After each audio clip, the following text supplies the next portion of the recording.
I'm. That's what I say. I don't know what other people think. Paul, I think it'll save you money as well, won't it? Because you're paying for Zoom 3 or 4 times a week, right? Yeah. Well, I am. Yeah, and also because of the way I'm doing it in this sort of webinar format, I am paying for that. Oh, I see. I have not yet found any way to really sort of derive any income from Instant Shakespeare. It's my volunteer efforts to share Shakespeare and have fun with these plays. So yeah, Mary Lou, do you have a question? Yeah. Okay. Are we going to be like, okay, is it going to be live, or are we still like doing it the way we're doing it now? In other words, will it be on a big screen? How will that work? Or is everybody going to have to be there? No, it'll still be, I mean, the way the platform works is it's built on Zoom.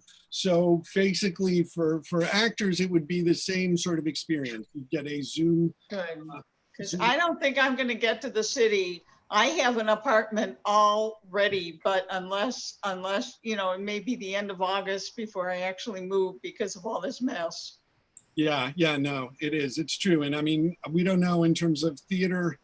And I mean, I think I shared something on Facebook that the Staten Island Shakespeare is working on doing a production that will be outside and physically distanced. But I think it's a long time before we'll be able to have indoor readings again. Probably not till after a vaccine, or I don't know.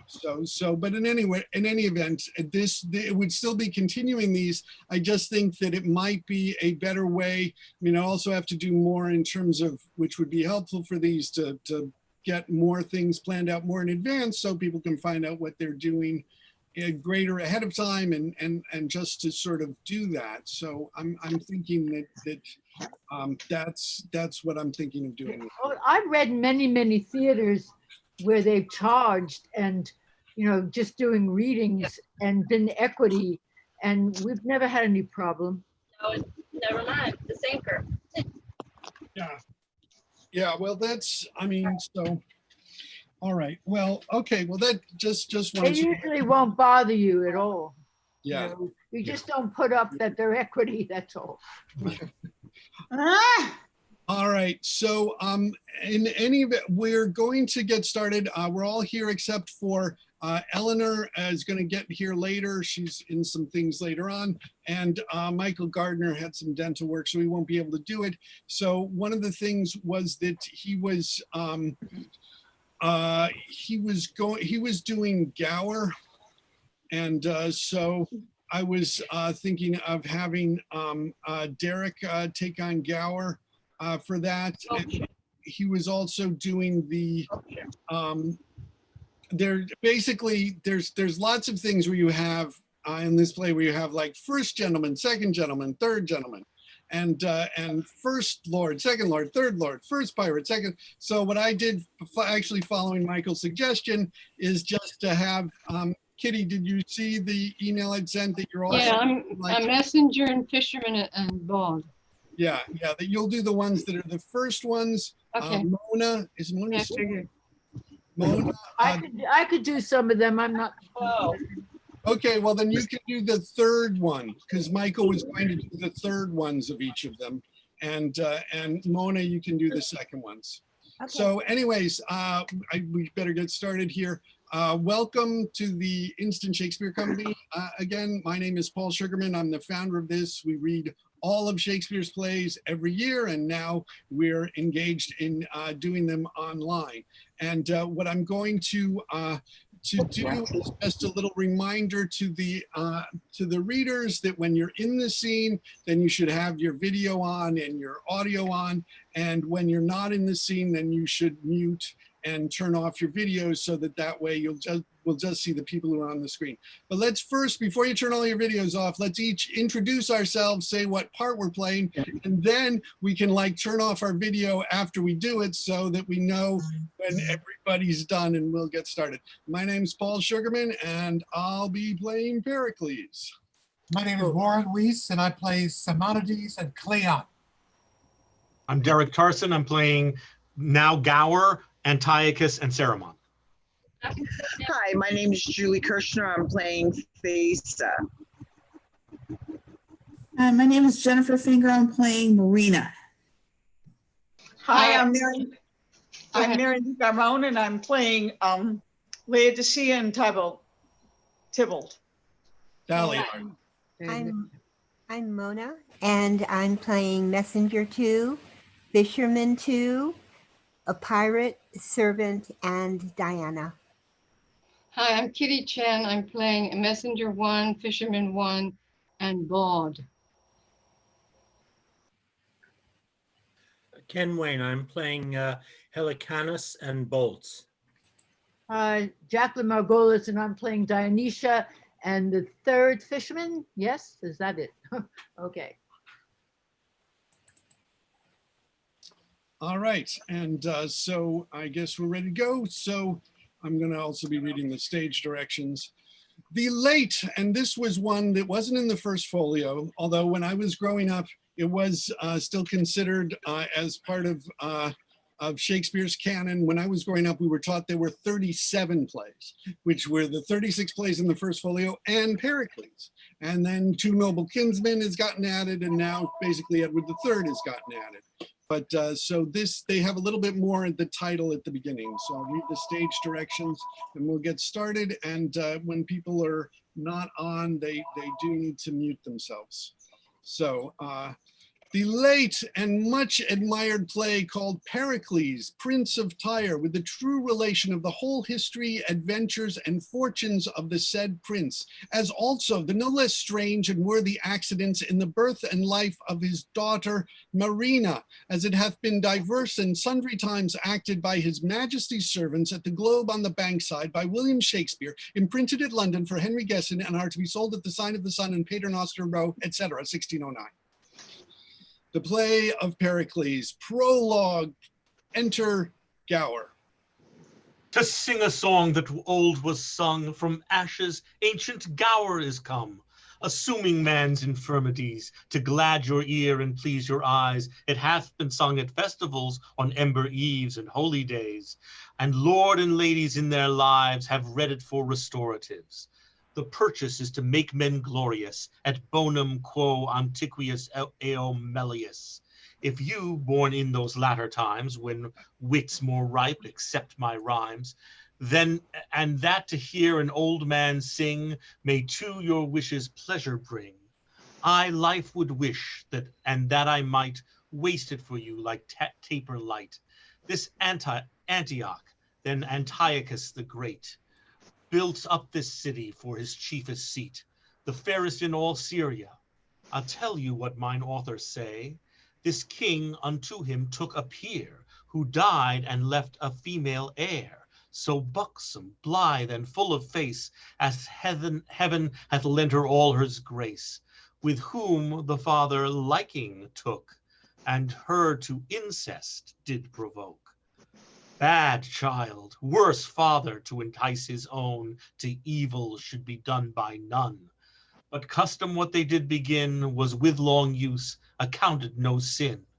The beauty of this sinful dame made many princes thither frame, to seek her as a bedfellow, in marriage pleasures playfellow, which to prevent he made a law, to keep her still and men in awe, that whoso asked her for his wife, his riddle told, not lost his life.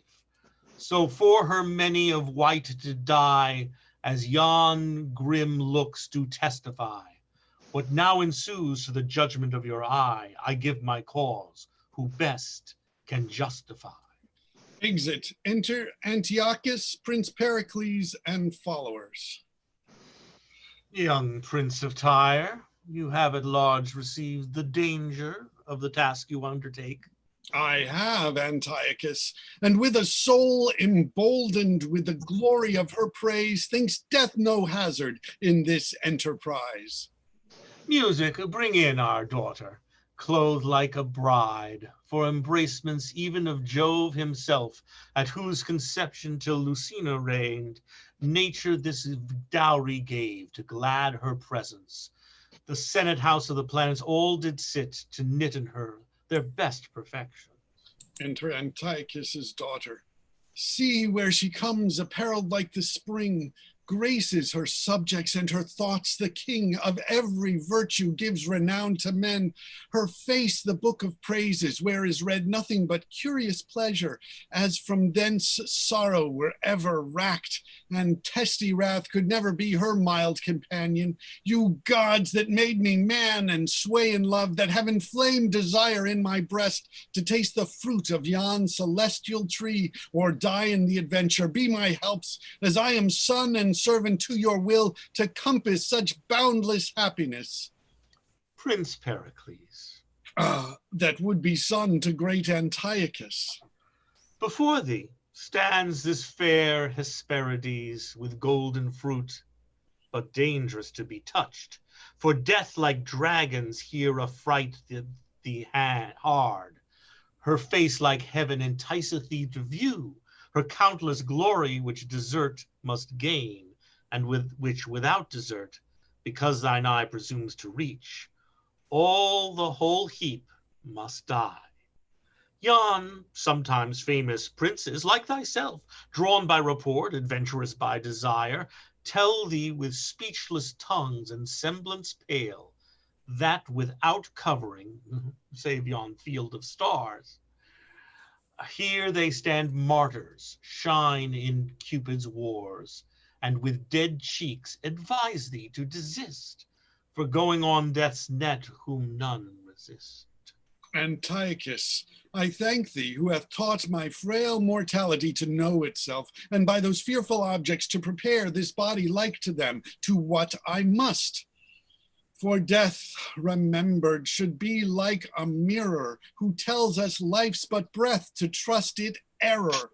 I'll make my will then, and as sick men do who know the world, see heaven but feeling woe, gripe not at earthly joys as erst they did, so I bequeath a happy peace to you, and all good men, as every prince should do, my riches to the earth from whence they came, but my unspotted fire of love to you, thus ready for the way of life or death, I wait the sharpest blow.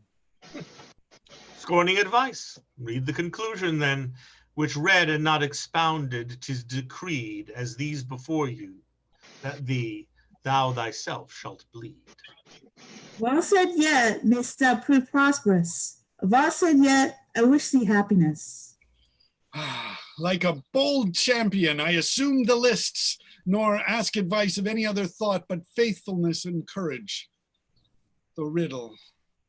I am no viper, yet I feed on mother's flesh which did me breed. I sought a husband in which labor, I found that kindness in a father. He's father, son, and husband mild. I mother, wife, and yet his child. How they may be, and yet in two, as you will live, resolve it you. Sharp physic is the last, but oh, you powers that gives heaven countless eyes to view men's acts, why cloud they not their sights perpetually, if this be true, which makes me pale to read it? Fair glass of light, I loved you and could still, were not this glorious casket stored with ill.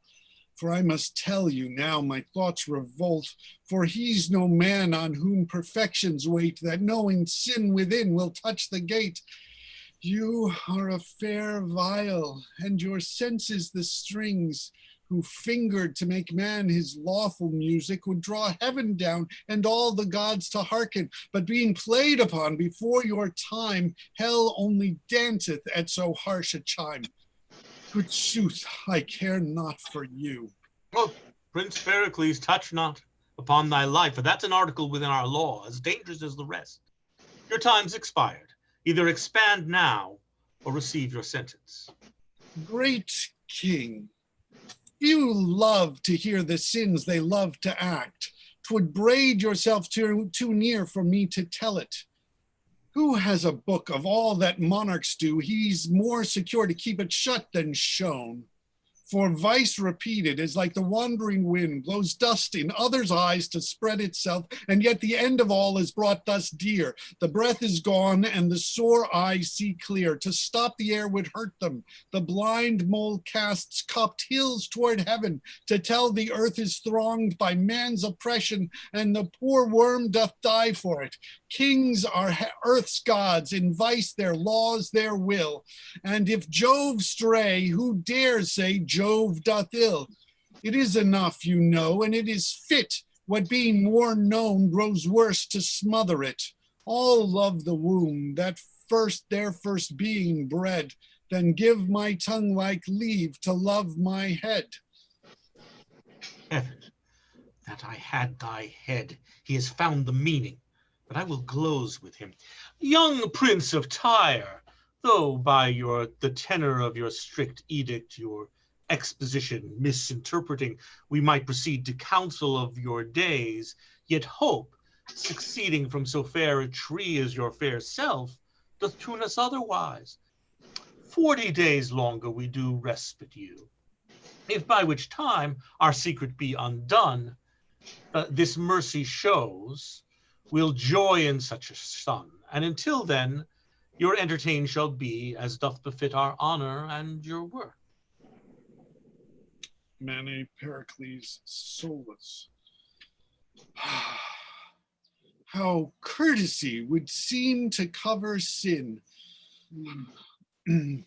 But when what is done is like an hypocrite, the which is good in nothing but in sight. If it be true that I interpret false, then were it certain you were not so bad as with foul incest to abuse your soul. Where now you both a father and a son, by your untimely claspings with your child, which pleasures fits a husband, not a father, and she an eater of her mother's flesh by the defiling of her parents' bed, and both like serpents are, who though they feed on sweetest flowers, yet they poison breed. Antioch, farewell, for wisdom sees those men blush not in actions blacker than the night, will show no course to keep them from the light.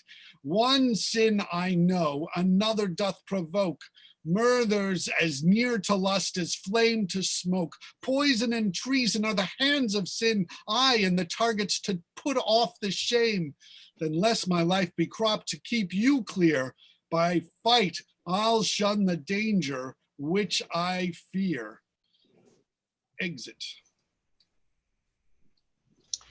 He hath found the meaning for which we mean to have his head. He must not live to trumpet forth my infamy, nor tell the world Antiochus doth sin in such a loathed manner.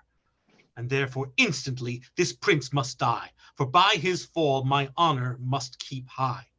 Who attends us here? Enter Thaliard. Doth your Highness call? Thaliard, you are of our chamber, Thaliard, and our mind partakes her private actions to your secrecy, and for your faithfulness we will advance you, Thaliard. Behold, here's poison, and here's gold. We hate the Prince of Tyre, and thou must kill him. It fits thee not to ask the reason why, because we bid it. Say, is it done? My lord, 'tis done. Enter a messenger. Enough. Let your breath cool yourself, telling your haste. My lord, Prince Pericles is fled. As thou would live, fly after, and like an arrow shot from a well-experienced archer hits the mark his eye doth level at, so thou never return unless thou say Prince Pericles is dead. My lord, if I can get him within my pistol's length, I'll make him sure enough so. Farewell to your Highness. Thaliard, Jew, till Pericles be dead, my heart can lend no succor to my head. Enter Pericles with his lords. Let none disturb us. Why should this change of thoughts, the sad companion, dull-eyed melancholy, by me so used guest as not an hour in the day's glorious walk or peaceful night. The tombs where grief should sleep can breed me quiet. Here pleasure court mine eyes, and mine eyes shun them, and danger, which I feared, is at Antioch, whose arm seems far too short to hit me here. Yet neither pleasure's art can join my spirits, nor yet the other's distance comfort me. Then it is thus the passions of the mind that have their first conception by misdread, have after nourishment in life by care, and what was first but fear, what might be done, grows elder now, and cares it be not done. And so with me, the great Antiochus, against whom I am too little to contend, since he's so great, can make his will his act, will think me speaking, though I swear to silence, nor boots it me to say I honor, if he suspect I may dishonor him. And what may make him blush in being known, he'll stop the course by which it might be known. With hostile forces he'll o'erspread the land, and with the stint of war will look so huge, amazement shall drive courage from the state. Our men be vanquished ere they do resist, and subjects punished that ne'er thought offense, which cares of them, nor pity of myself, who once no more, but as the tops of trees, which fence the roots they grow by and defend them, makes both my body pine and soul to languish, and punish that before that he would punish. Enter all the lords to Pericles.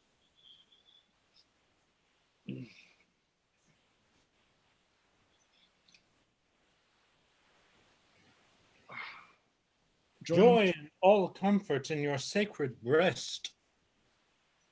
And keep your mind till you return to us peaceful and comfortable. Peace, peace, my lords, and give experience tongue. They do abuse the king that flatter him. For flattery is the bellows blows up sin. The thing that which is flattered, but a spark, to which that blast gives heat and stronger glowing, whereas reproof, obedience and in order, fits kings as they are men, for they may err. When Signor Soothyer does proclaim a peace, he flatters you, makes war upon your life. Prince, pardon me or strike me if you please.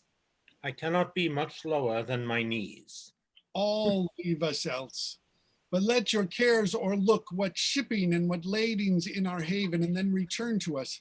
Helicanus, thou hast moved us. What seest thou in our looks? An angry brow, dread lord.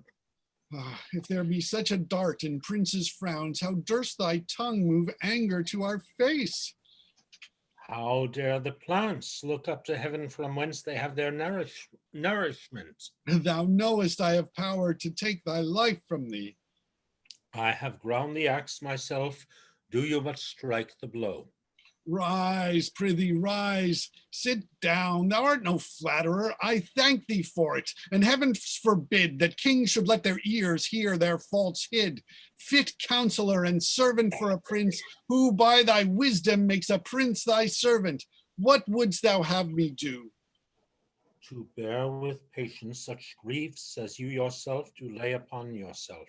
Thou speaks like a physician, Helicanus, that ministers a portion unto me, and that thou wouldst tremble to receive thyself. Attend me then. I went to Antioch, whereas thou knowest 'gainst the face of death I sought the purchase of a glorious beauty, from whence an issue I might propagate our arms to princes and glory to subjects.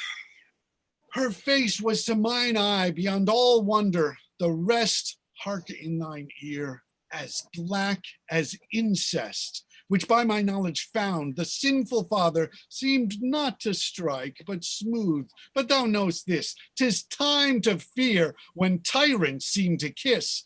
With fears, which fear so grew in me, I hither fled under the covering of a careful knight, who seemed my good protector, and being here, bethought what was past, what might succeed.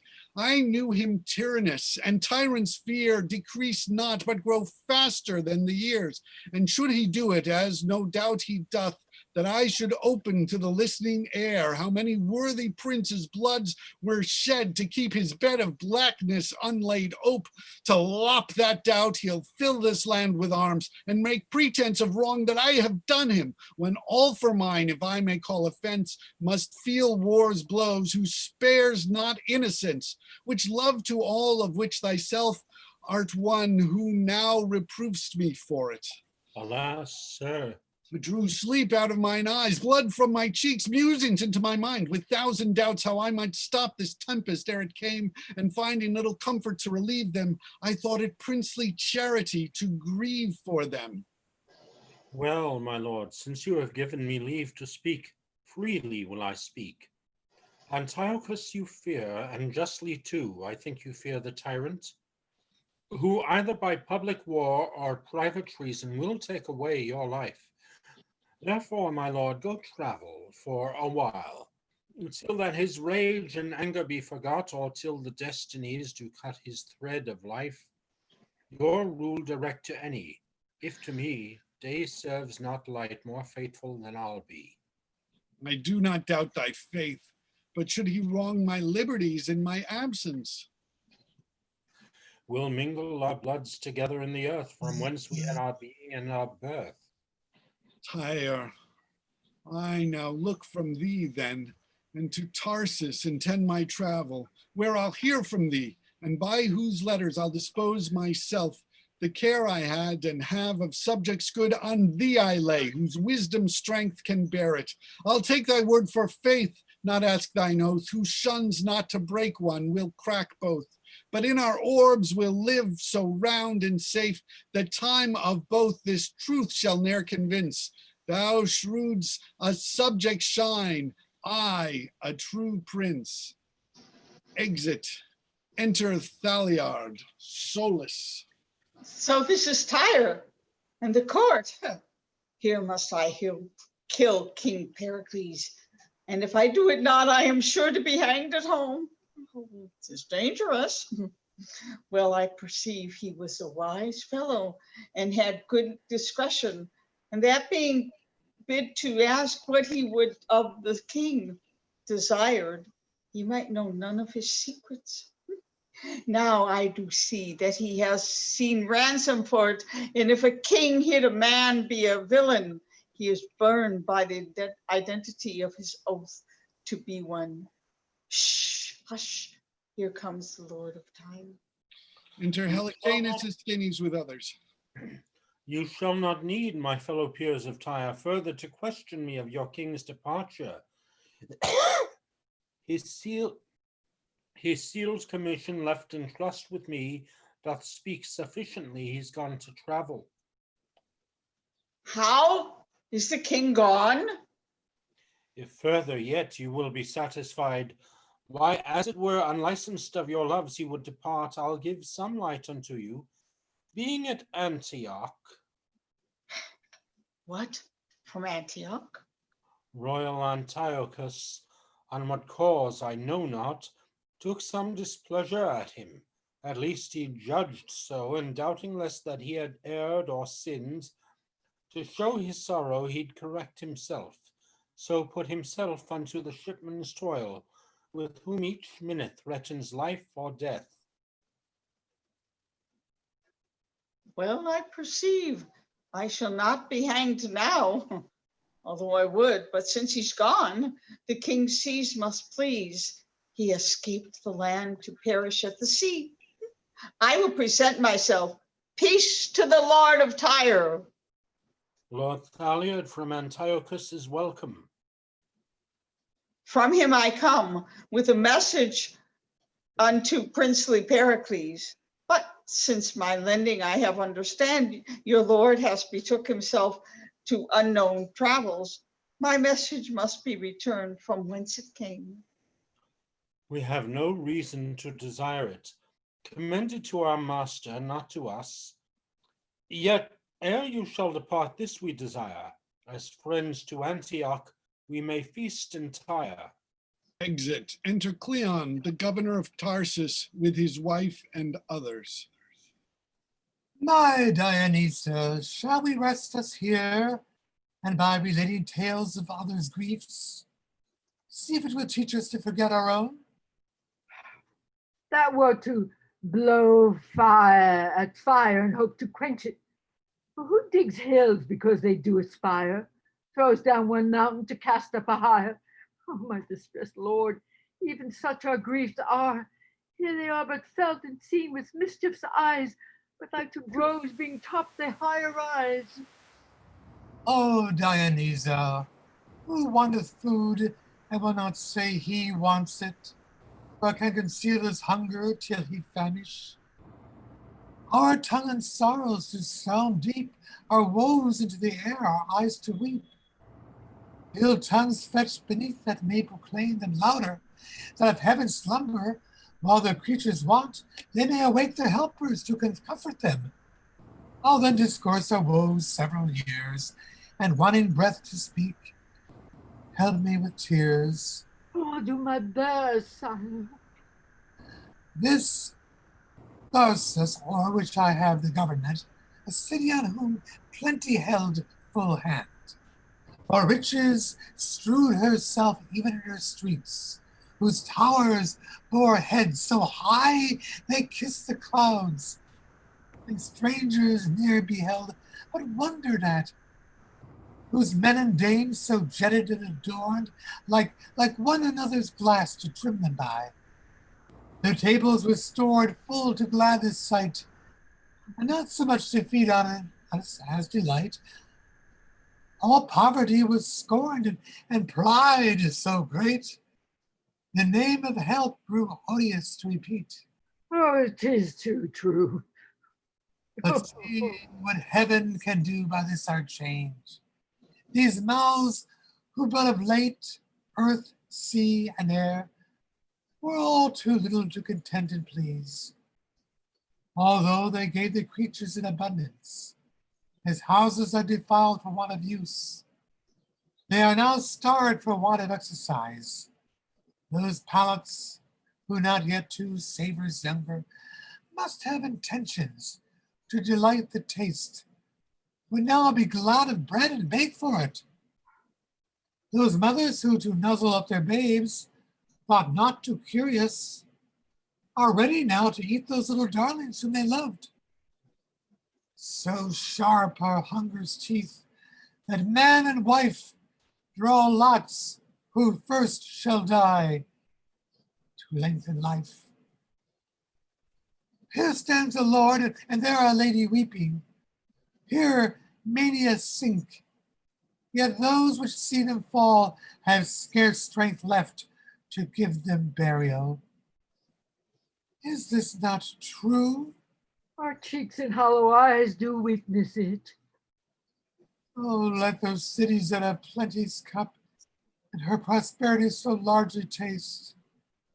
With the superfluous riots, hear those tears. The misery of Tharsus may be theirs. Enter a lord. Where's the Lord Governor? Oh, here, speak out thy sorrows, which they bring us in haste, for comfort is too far for us to expect. We have descried upon our neighboring shore a portly sail of ships made hitherward. I thought as much. One sorrow never comes but brings an heir that may succeed as his inheritor.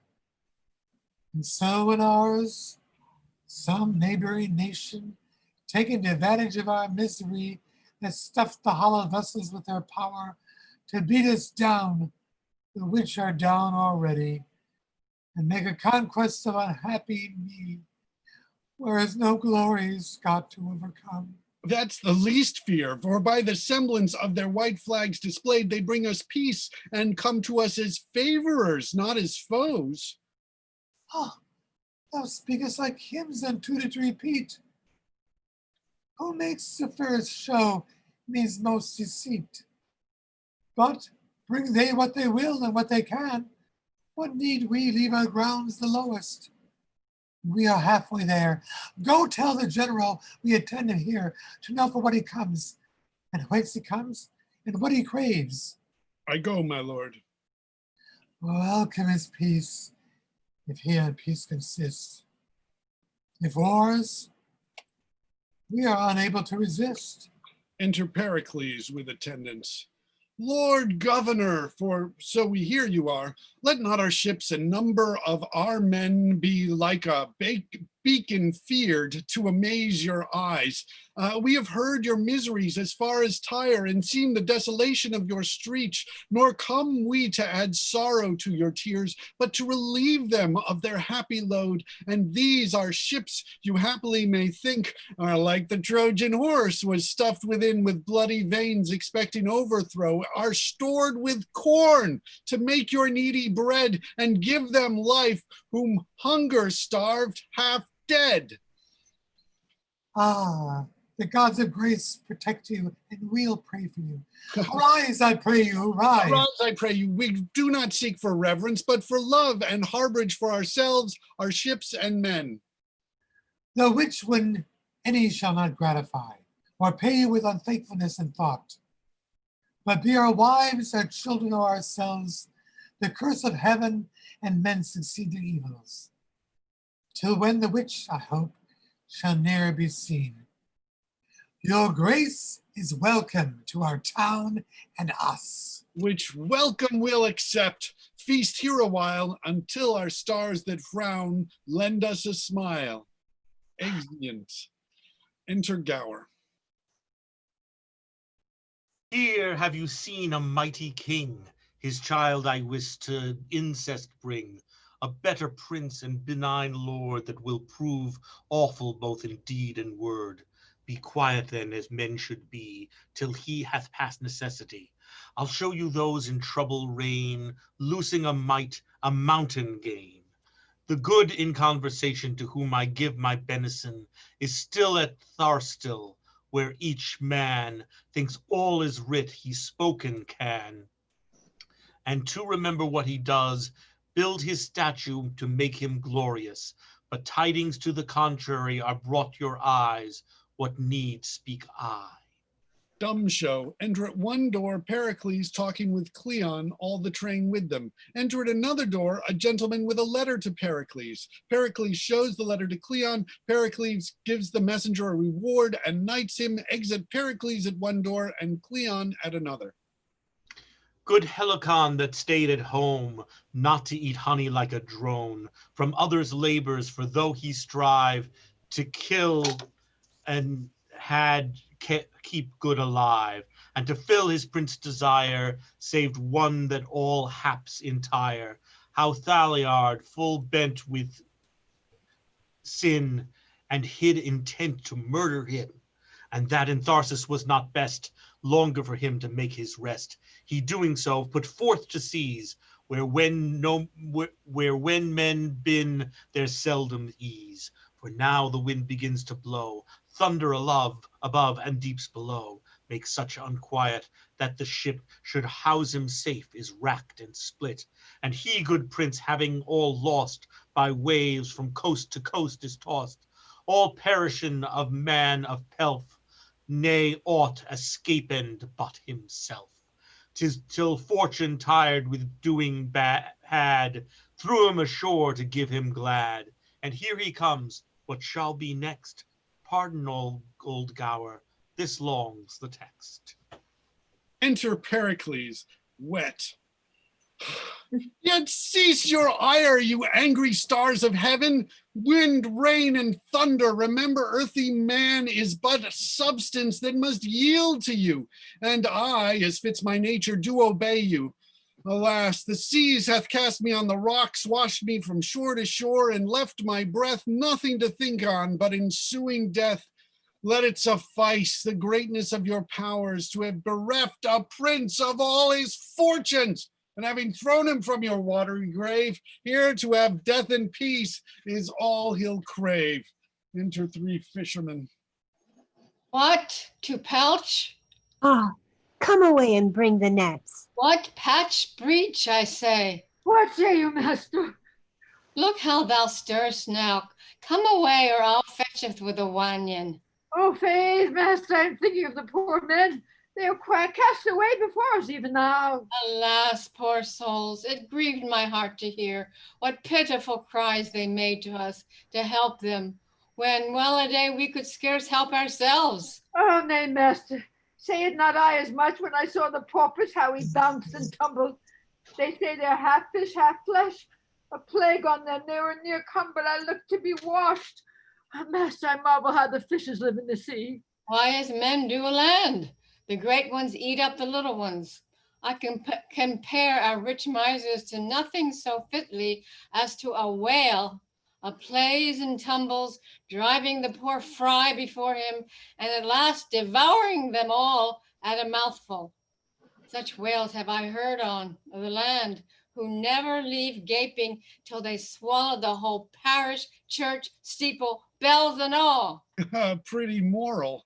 But more, master, if I had been the sexton, I would have been that day in the belfry. Why, man? Because he should have swallowed me too. And when I had been in his belly, I would have kept such a jangling of the bells that he should never have left till he cast bells, steeple, church, and parish up again. But if the good King Simonides were of my mind. Simonides? We would perish the land of those drones that rob the bee of her honey. How from the fenny subject of the sea these fishers tell the infirmities of men, and from their watery empire recollect all that may men approve or men detect. Peace be at your labor, honest fishermen. Honest good fellow, what's that? If it be a day fits you, search out of the calendar, and nobody look after it. May see the sea hath cast upon your coast. What a drunken knave was the sea, to cast thee in our way? A man whom both the waters and the wind in that vast tennis court have made the ball for them to play upon. Entreats you pity him. He asks of you that never used to beg. No, friend, cannot you beg? Here's them in our country of Greece, gets more with begging than we can do with working. Canst thou catch any fishes then? I never practiced it. Nay, then thou wilt starve sure, for here's nothing to be got nowadays, unless thou canst fish for it. What I have been, I have forgot to know, but what I am, want teaches me to think on. A man thronged up with cold, my veins are chill, and I have no more life than may suffice to give my tongue that heat to ask your help, which if you shall refuse when I am dead, for that I am a man, pray you see me buried. Die, Kita, now God's forbid it. And I have a gown here. Come, put it on, keep thee warm. Now for me a handsome fellow. Come, thou shalt go home and we'll have flesh for all day, fish for fasting days and more, or puddings and flapjacks, and thou shalt be welcome. I thank you, sir. Hark you, my friend, you said you could not beg? I did but crave. But crave?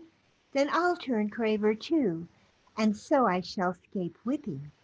Why, are your beggars whips then? Oh, not all, my friend, not all. But if all your beggars were whipped, I would wish no better office than to be beadle.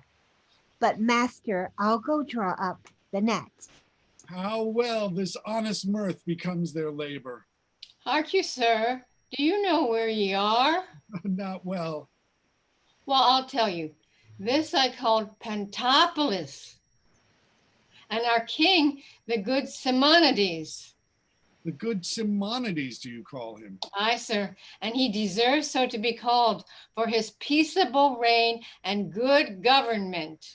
He is a happy king since he gains from his subjects the name of good by his government. How far is his court distant from this shore? Marry, sir, half a day's journey, and I'll tell you, he hath a fair daughter, and tomorrow is her birthday, and there are princes and knights come from all parts of the world to joust and tourney for her love. Were my fortunes equal to my desires, I could wish to make one there. Oh, sir, things must be as they may, and what a man cannot get, he may lawfully deal for his wife's soul. And to the two fishermen drawing up a net. Help, master, help. Here's a fish hangs in the net like a poor man's right in the law. It'll hardly come out. Has bots on it. 'Tis come at last, and 'tis tuned to a rusty armor. An armor, friends. I pray you, let me see it. Thank fortune and ye that after all crosses thou givest me somewhat to repair myself. And though it was mine own part of my heritage, which my dead father did bequeath to me, with this strict charge, even as he left his life, keep it, my Pericles, it hath been a shield twixt me and death, and pointed to the brass, for that it saved me, keep it in like necessity. The which the gods protect thee, fame may defend thee. If I kept where I kept, I so dearly loved it, till the rough seas that spares not any man took it in rage, though calmed have given it again. I thank thee for it. My shipwrecks now no ill, since I have here my father gave in his will. What mean you, sir? To beg of you, kind friends, this coat of worth, for it was sometime target to a king. I know it by this mark. He loved me dearly, and for his sake I wish the having of it, and that you'd guide me to your sovereign's court, where with it I may appear a gentleman. And if that ever my low fortune's better, I'll pay your bounties. Till then, rest your debtor. Why wilt thou tourney for the lady? I'll show the virtue I have borne in arms. Why you take it, and the gods give thee good. I would hark you, my friend. 'Twas we that made up this garment through the rough seams of the waters. There are certain condolements, certain veils. I hope so, if you strive, you'll remember from whence you had them. Believe it, I will. By your furtherance, I am clothed in steel. In spite of all the rupture of the sea, this jewel holds his building on my arm. Unto thy value I will mount myself upon a courser, whose delight steps shall make the gazer joy to see him tread. Only, my friend, I yet am unprovided of a pair of bases. We'll sure provide. Thou shalt have my best gown to make thee a pair, and I'll bring thee to the court myself. Then honor be but a goal to my will. This day I'll rise, or else add ill to ill. Enter Simonides with attendants and Thaisa. Are the knights ready to begin the triumph? Oh, are we, First Lord? Okay. They are, my liege, and say you're coming to present themselves. And stay you're coming to present themselves. Return them. We are ready, and our daughter here, in honor of whose birth these triumphs are, sits here like beauty's child, whom nature gat, for men to see and seeing wonder at. It pleases you, my royal father, to express my commendations great, whose merits less. It's fit it should be so, for princes are a model which heaven makes like to itself. As jewels lose their glory if neglected, so princes their renowns, if not respected. 'Tis now your honor, daughter, to entertain the labor of each night. Which to preserve my honor, I'll perform. First night passes by. Who is the first that doth prefer himself? A knight of Sparta, my renowned father, and the device he bears on his shield is a black Ethiop reaching at the sun. The word lux tua vitae mihi. Oh, he loves you well, that holds his life of you. The Who second, is the second that presents himself? A prince of Macedon, my royal father, and the device he bears upon his shield is an armed knight that's conquered by a lady. The motto thus in Spanish, qui per dolera, qui per fossa. And with the third? The third of Antioch. and his device a wreath of chivalry. The word me Pompeii provexit apex. What is the fourth? Oh, a burning torch that's turned upside down. The word qui me alit me extinguit. Which shows that beauty hath its power and will, which can as well inflame as it could kill. The fifth, and hand environed with clouds, holding out gold that's by the torchstone tried. The motto thus, sic spectanda fides. And what's the sixth and last, the which the knight himself with such a graceful courtesy delivered? He seems to be a stranger, but his present is a withered branch that's only green atop. The motto, in hac spe vivo. A pretty moral for the dejected state wherein he is. He hopes by you his fortunes yet may flourish. He had need mean better than his outward show. Can anyway speak in his just command? For by his rustic outside he appears to have practiced more than whipstock than the lance. Oh, he well may be a stranger, for he comes to an honored triumph strangely furnished. And on set purpose let his armor rust until this day to scour it in the dust. Opinions, brother fool, that makes us scan the outward habit by the inward man. Oh, but stay, the knights are coming, and will withdraw into the gallery. Great shouts, and all cry, the mean knight! Enter the king and knights from tilting. Knights, to say you're welcome, we're superfluous. I place upon the volume of your deeds, as in a title page, your worth in arms, where more than you expect or more than fit. 'Tis every worth and slew commends itself. Prepare for mirth becomes a feast. You are princes and my guests. You, my knight and guest, to whom this wreath of victory I give, and crown you king of this day's happiness. 'Tis more by fortune, lady, than my merit. Call it by what you will. The day is your, and here I hope is none that envies it. In framing an artist, art hath thus decreed to make some good, but others to exceed. And you are her labored scholar, come queen of the feast, or daughter, so you are. Here, take your place, marshal the rest as they deserve the grace. We are honored much by good Simonides. Your presence glads our days. Honor we love, but who hates honor hates the gods above. Sir, yonder is your place. Some other is more fit. Contend not, sir, for we are gentlemen. Have neither in our hearts nor outward eyes envies the great, nor shall the low despise. You are right courteous knight. Sit, sir, sit. By Jove, I wonder, that is king of thoughts. These cates resist me, he not thought upon. By Juno, that is queen of marriage, all viands that I eat do seem unsavory, wishing him I meet.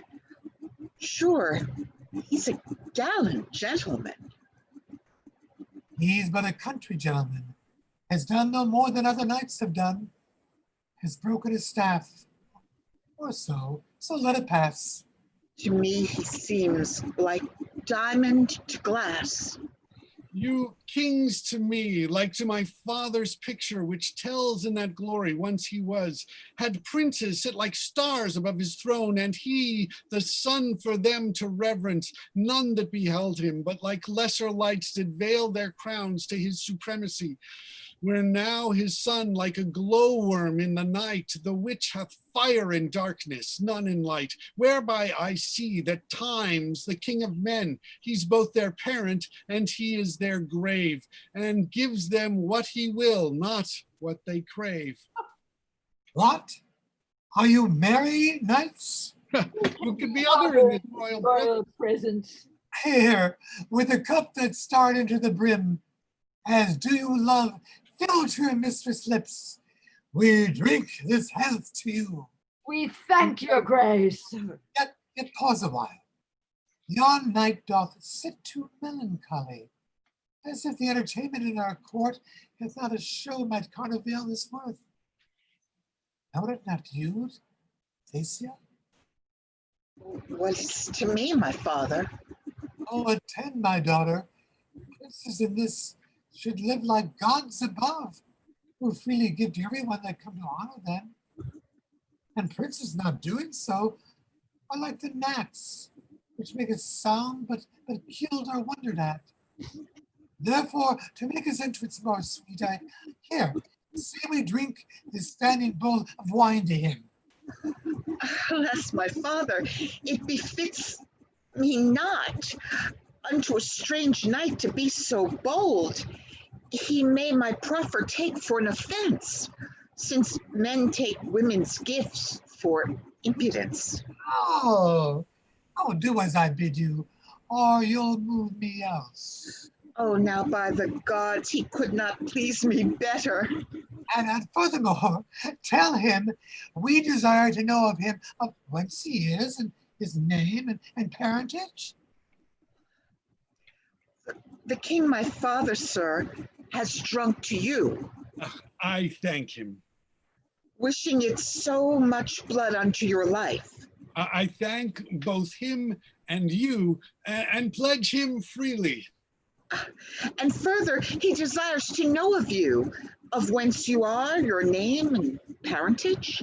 A gentleman of Tyre, my name Pericles, my education been in arts and arms, who looking for adventures in the world was by the rough seas reft of ships and men, and after shipwrecked driven upon this shore. Oh, he thanks your grace, names himself Pericles, a gentleman of Tyre, who only by misfortune of the seas bereft of ships and men cast on this shore.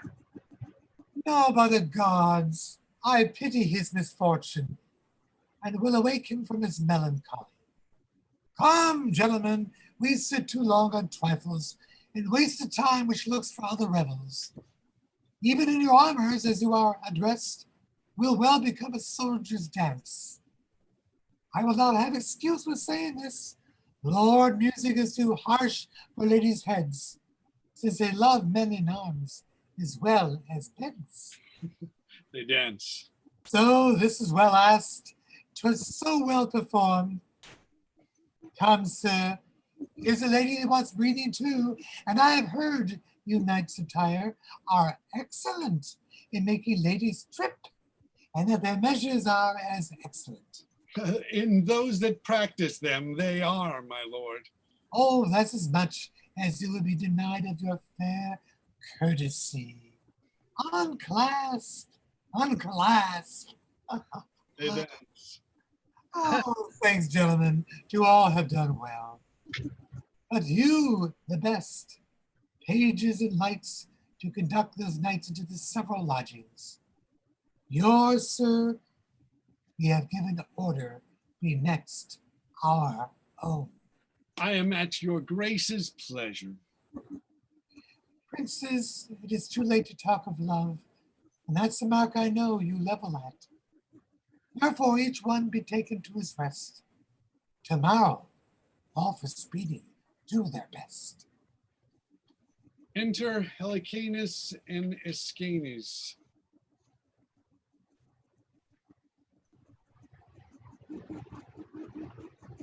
Helicanus? Yes, I'm here. Okay. No, Iscanus, no. Know this of me.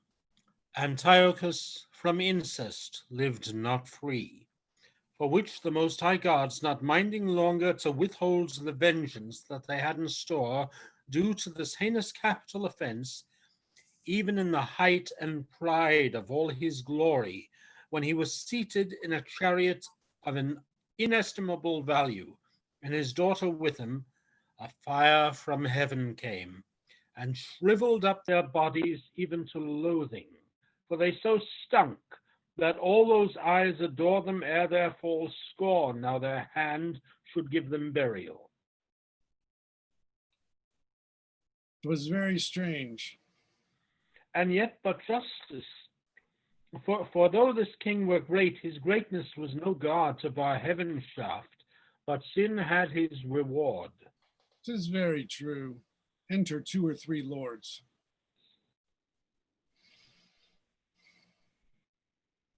See, not a man in private conference or council has respect with him but he. It shall no longer grieve without reproof. And cursed be he that will not second it. Follow me then, Lord Helicane, a word. With me, and welcome, happy day, my lords. Know that our griefs are risen to the top, and now at length they overflow their banks. Your griefs for what? Wrong not your prince you love. Wrong not yourself then, noble Helicane, but if the prince do live, let us salute him, or know what ground to make made happy by his breath. If in the world he live, we'll seek him out. If he in his grave he rest, we'll find him there, and be resolved he lives to govern us, or dead, gives cause to mourn his funeral and leave us to our free election. Whose death indeed the strongest in our censure, and knowing this kingdom is without a head, like a goodly buildings left without a roof, soon fall to ruin. Your noble self that best know how to rule and how to reign, we thus submit unto our sovereign. Live, noble Helicane. For honor's cause, forbear your suffrages. If that you love Prince Pericles, forbear. Take I your wish, I leap into the seas, whereas hourly trouble for a minute's ease. A 12-month longer let me entreat you to forbear the absence of your king. If in which time expired he not return, I shall with aged patience bear your yoke. But if I cannot win you to this love, go search like noble subjects, and in your search spend your adventurous worth, whom if you find and win none to return, you shall like diamonds sit about his crown.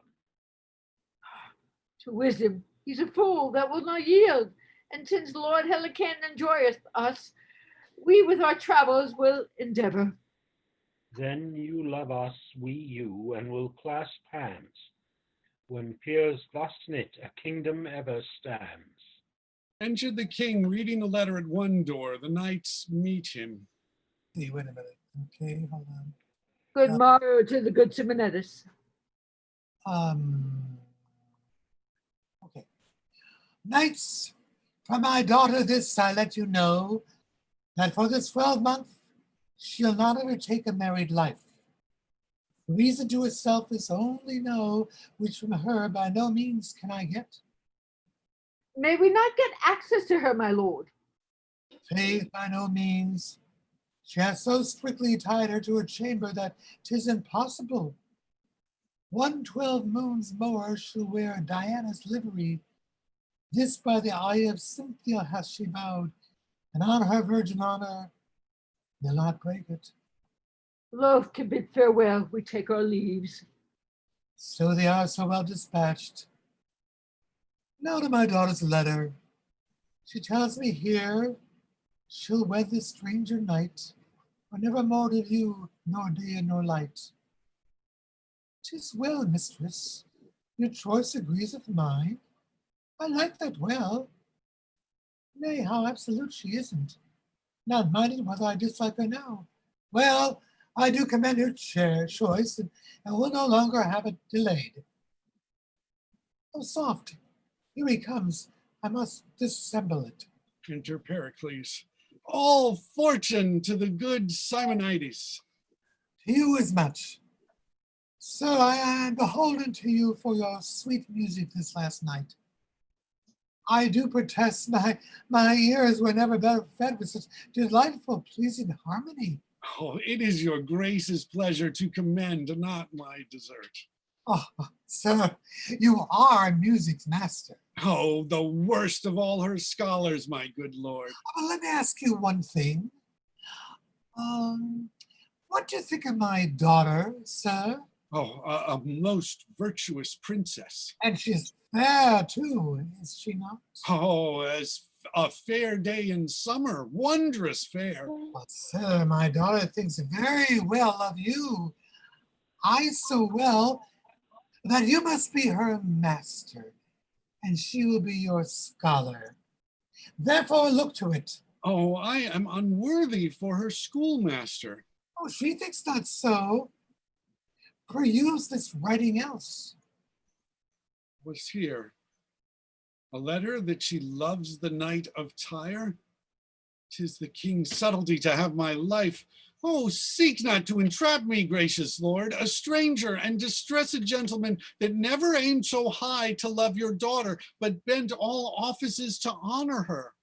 Thou hast bewitched my daughter, and thou art a villain. By the gods, I have not. Never did thought of mine levy offense, nor never did my actions yet commence a deed might gain her love or your displeasure. Traitor, thou liest. Traitor? Aye, traitor. Even in his throat, unless it be the king that calls me traitor, I return the lie. Now, by the gods, I do applaud his courage. My actions are as noble as my thoughts that never relish of a base descent. I came unto your court for honor's cause, and not to be a rebel to her state, and he that otherwise accounts of me, this sword shall prove he's honor's enemy. No? Well, here comes my daughter. She can witness it. Then, as you enter Thesa, then, as you are as virtuous as fair, resolve your angry father, if my tongue did e'er solicit or my hand subscribe to any syllable that made love to you. Why, sir, say if you had. Who takes offense? Who takes offense at that? Would make me glad. Hey, mistress. Are you so peremptory? I'm glad out of my heart. I'll tame you. I'll bring you in subjection. Will you not, having my consent, bestow your love and your affections upon a stranger, who, for all I know, may be, or can I think the contrary, as great in blood as I myself?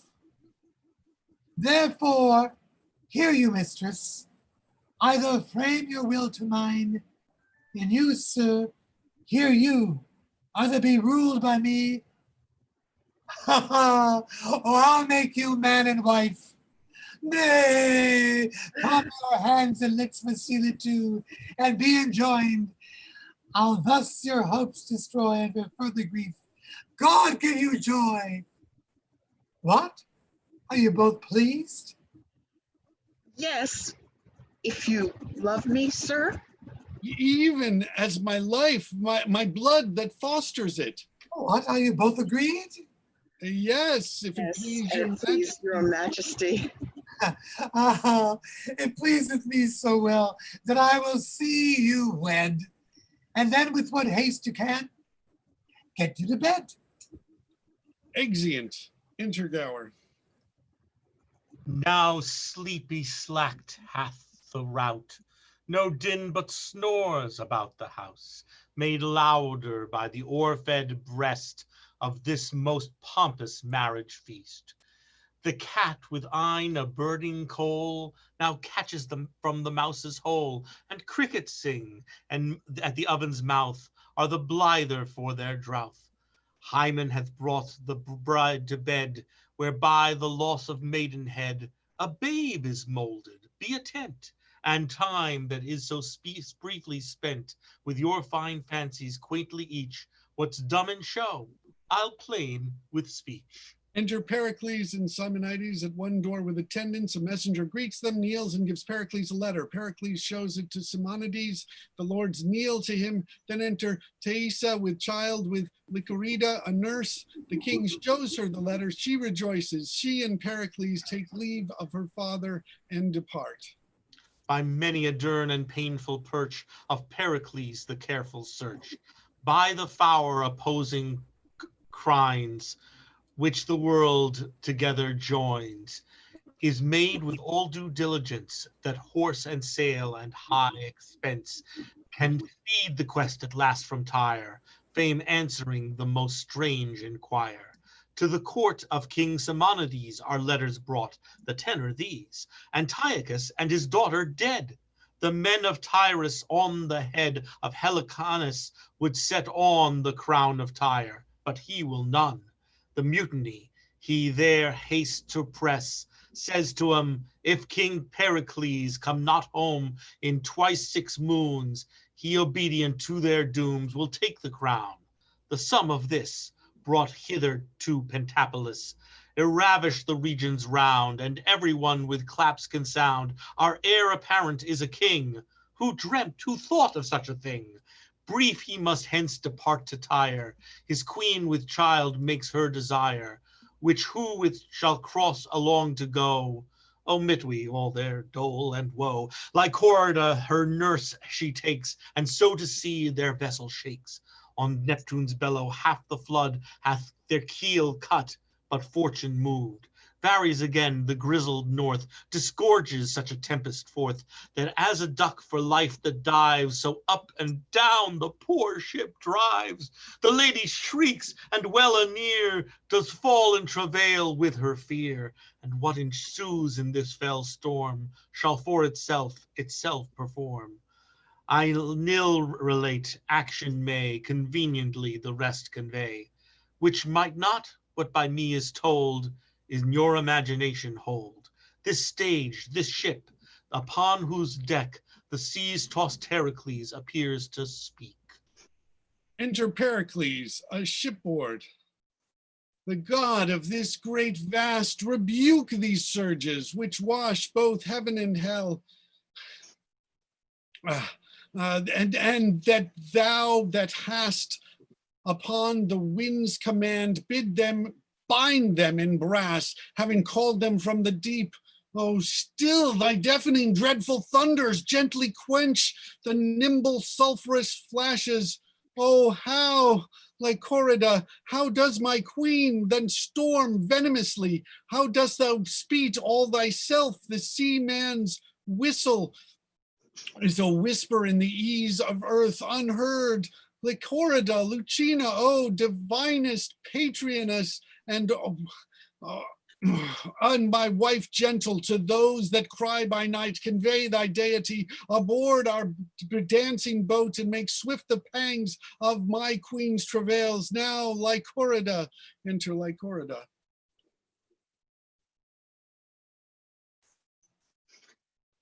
Here is the thing too young for such a place, who, if I had conceit, would die as I am like to do. Take your arms this place of your dead queen. How, Lycorida? Patience, good sir. Do not assist the storm. Here's all that's left living of your queen. Oh, little daughter, for the sake of it, oh, be manly and take comfort. Oh, ye gods, why do you make us love your goodly gifts and snatch them straight away? We are here below, recall not what we give, and therein may use honor with you. Patience, good sir, even for this charge. Now mild may be thy life, for more blusterous birth had never babe. Quiet and gentle thy conditions, for thou art the rudeliest welcome to this world that ever was prince's child. Happy what follows, thou hast as chiding a nativity as fire, air, water, earth, and heaven can make to herald thee from the womb, even at the first thy loss is more than can thy portage quit with all thou canst find here. Now the good gods throw their best eyes upon it. Enter two sailors.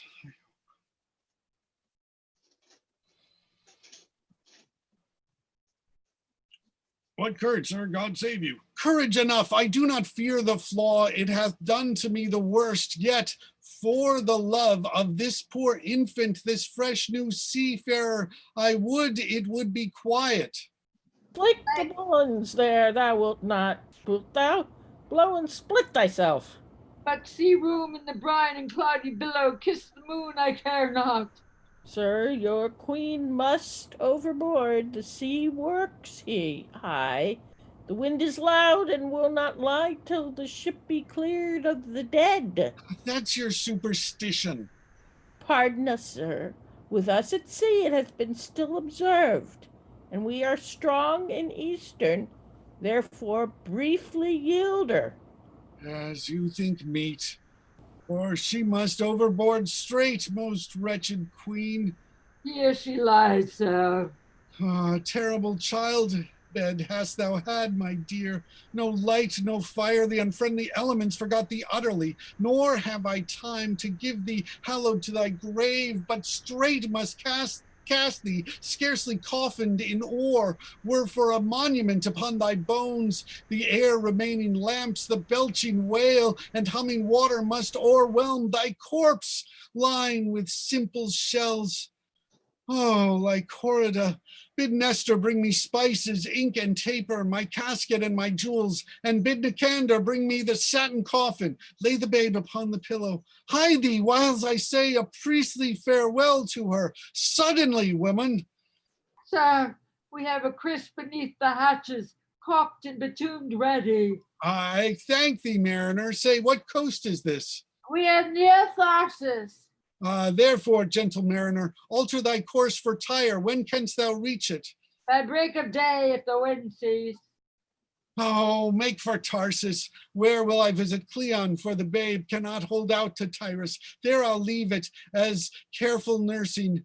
Go thy ways, good mariner. I'll bring the body presently. Exit. Enter Lord Cerimon with a servant. Philemon, ho! Dost my lord call? Get fire and meat for these poor men. 'Has been a turbulent and stormy night. I have been in many, but such a night as this, till now, I ne'er endured. Your master will be dead ere you return, as nothing can be ministered to nature that can recover him. Give this to the apothecary and tell me how it works. Enter two gentlemen. Good morrow. Good morrow to your lordship. Gentlemen, why do you stir so early? Our lodging standing bleak upon the sea shook as the earth did quake. The very principles did seem to rend and all to topple. Pure surprise and fear made me quit the house. That is the cause we trouble you so early. 'Tis not our husbandry. Oh, you say well. But I marvel that your lordship, having rich Tyre about you, should at these early hours shake off the golden slumbers of repose. 'Tis most strange nature should be so conversant with pain, being thereto not compelled. I hold it ever virtue and cunning were endowments greater than nobleness and riches. Careful heirs may the two latter darken and expend, but immortality attends the former, making man a god.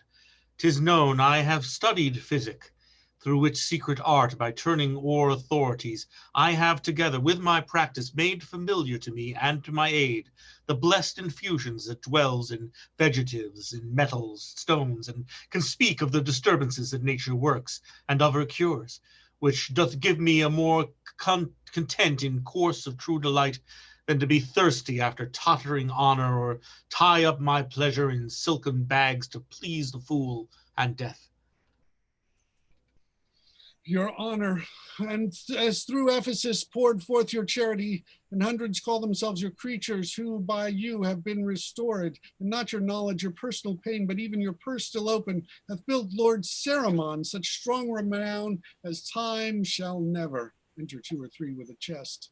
So there, What's that? Sir, even now did the sea toss up upon our shore this chest. 'Tis of some wreck. Set it down. Let's look upon it. Tis like a coffin, sir.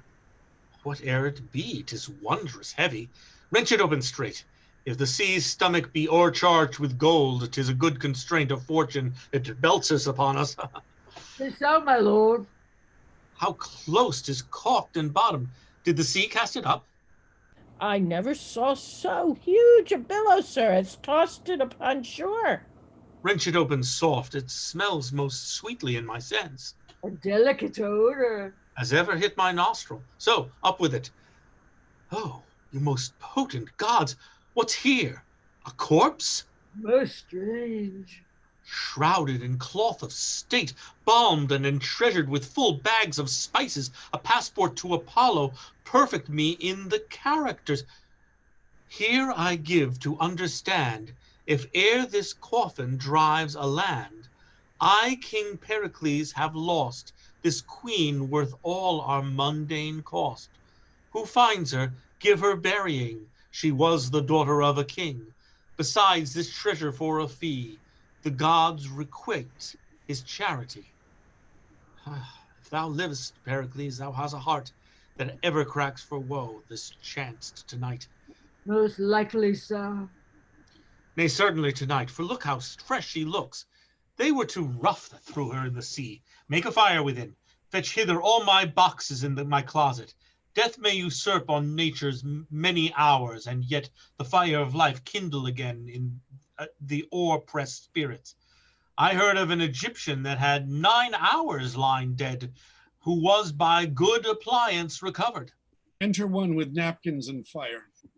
Well said, well said. The fire and clothes, the rough and the woeful music that we have, cause it to sound, beseech you. The viol once more, how thou stirrest thou block. The music there, I pray you give her air. Gentlemen, this queen will live. Nature awakes a warmth breath out of her. She hath not been entranced above 5 hours. See how she begins to blow into life's flowers again. The heavens through you increase our wonder and sets up your fame forever. She is alive. Behold her eyelids. Cases to those heavenly jewels which Pericles hath lost begin to part their fringes of bright gold. The diamonds of a most praised water doth appear, to make the world twice rich. Live and make us weep to hear your fate, fair creature, rare as you seem to be. She moves. Oh, dear Diana, where am I? Where's my lord? Is not this strange? What is this? Most rare. Hush, my gentle neighbors, lend me your hands. To the next chamber bear her. Get linen. Now this matter must be looked to, for her relapse is mortal. Come, come, and Asclepius guide us.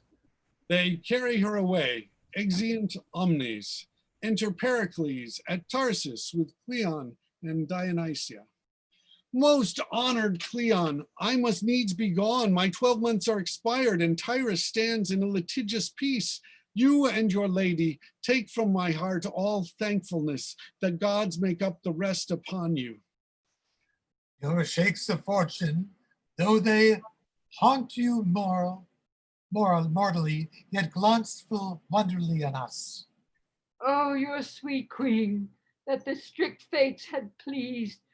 You had brought her hither to have blessed mine eyes with her.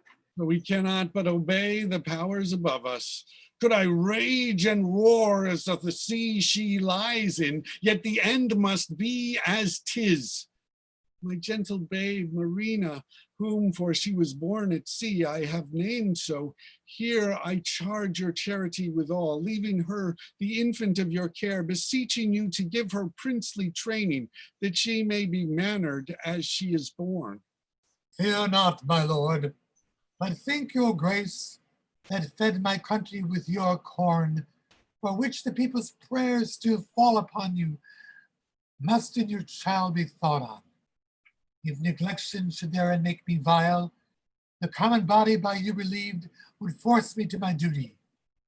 But if to that my nature needeth spurn, The gods revenge it upon me and mine to the end of generation. I believe you, your honor and your goodness. Teach me to it without your vows, till she be married. Madam, by bright Diana, whom we honor, all unsistered shall this heir of mine remain, though I show will in it.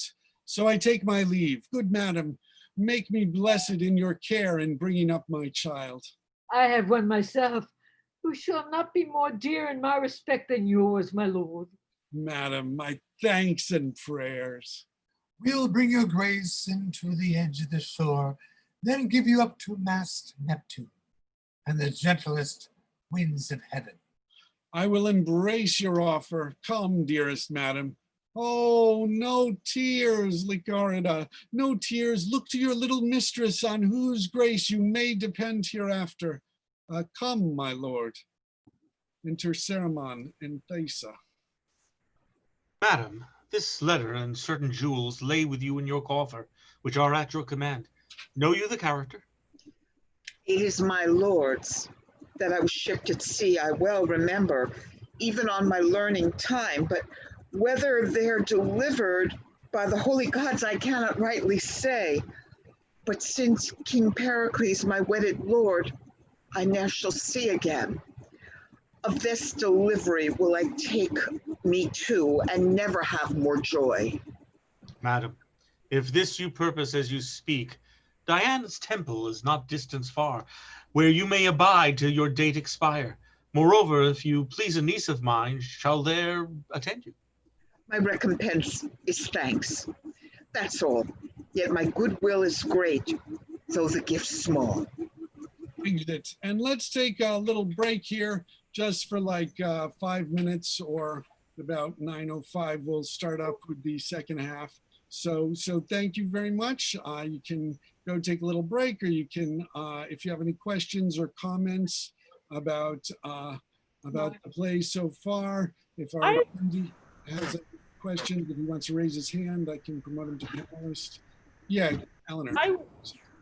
I wanted to ask people what they thought of your idea of charging admission for our Zoom meetings. Yeah, well, it's not charging admissions for the Zoom meetings. I was explaining it before. What it is still using the Zoom platform for the cast, but it would be broadcast through this company on the stage. And so there wouldn't be any charge for people participating in the readings. But for the audience, there would be a nominal charge, like $3 to $5. If you have something to say, I'm happy to hear it. But if you're just talking in the background, just mute yourself, please. I do have something to say about it. We have so few people coming to see us now, and they're usually people I've scared up, that charging admission when we don't have a polished performance to set out. It's an exploration of the text. What I've also thought about is that then I can also, for anybody who comes, they can also get like a PDF or an ebook of the text that we've read, so they're actually getting something for it.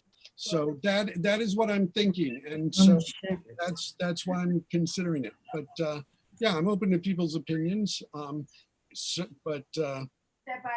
Anybody else have any thoughts? There have been some people that said, yeah, we should be charging for them.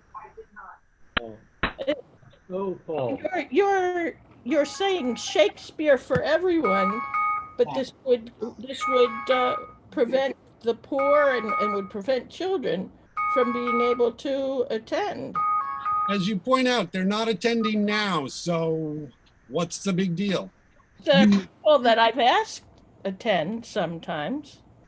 Yeah, no, it's the thing is that also this is, I mean, I think that one of the things is that this is really a company where they market, they will do more to sort of market our readings than I have time to do with everything else I have to do. and so that way it can appeal to people who want to sort of like might be interested in hearing a reading of Pericles, as it is a play that is rarely performed, and we do them. So that's my thinking about that. If someone else has other ideas in terms of other ways that this could be generating money, then by all means. I was thinking you could ask for voluntary donations. Yeah, Paul, I think that we should all, I think donations are best idea. Yeah. While we're on Zoom, I don't when we know how many people get back together, $5. we'll hopefully Go 501c3. Show up, some people show up. It's hard to, you know. People Yeah, don't- Mary Lou, you got something to say? Huh? Mary Lou, Yeah, yeah. What do you think? Is it going to be like on a screen? In other words, we're going to be on a screen or No, it's going to be, see, the thing is that actually like what we're doing right now is we're also live streaming this through YouTube. Is what we're doing at the moment. And so the thing is that audience members, I mean, could be watching it through YouTube or they could be watching it through the Zoom meeting. With this, it'll just be the actors that are in the Zoom meeting, and the live stream is through on the stage. And that's how people will be watching it, but they'll be okay, but the Zoom will be on a screen or a, you know.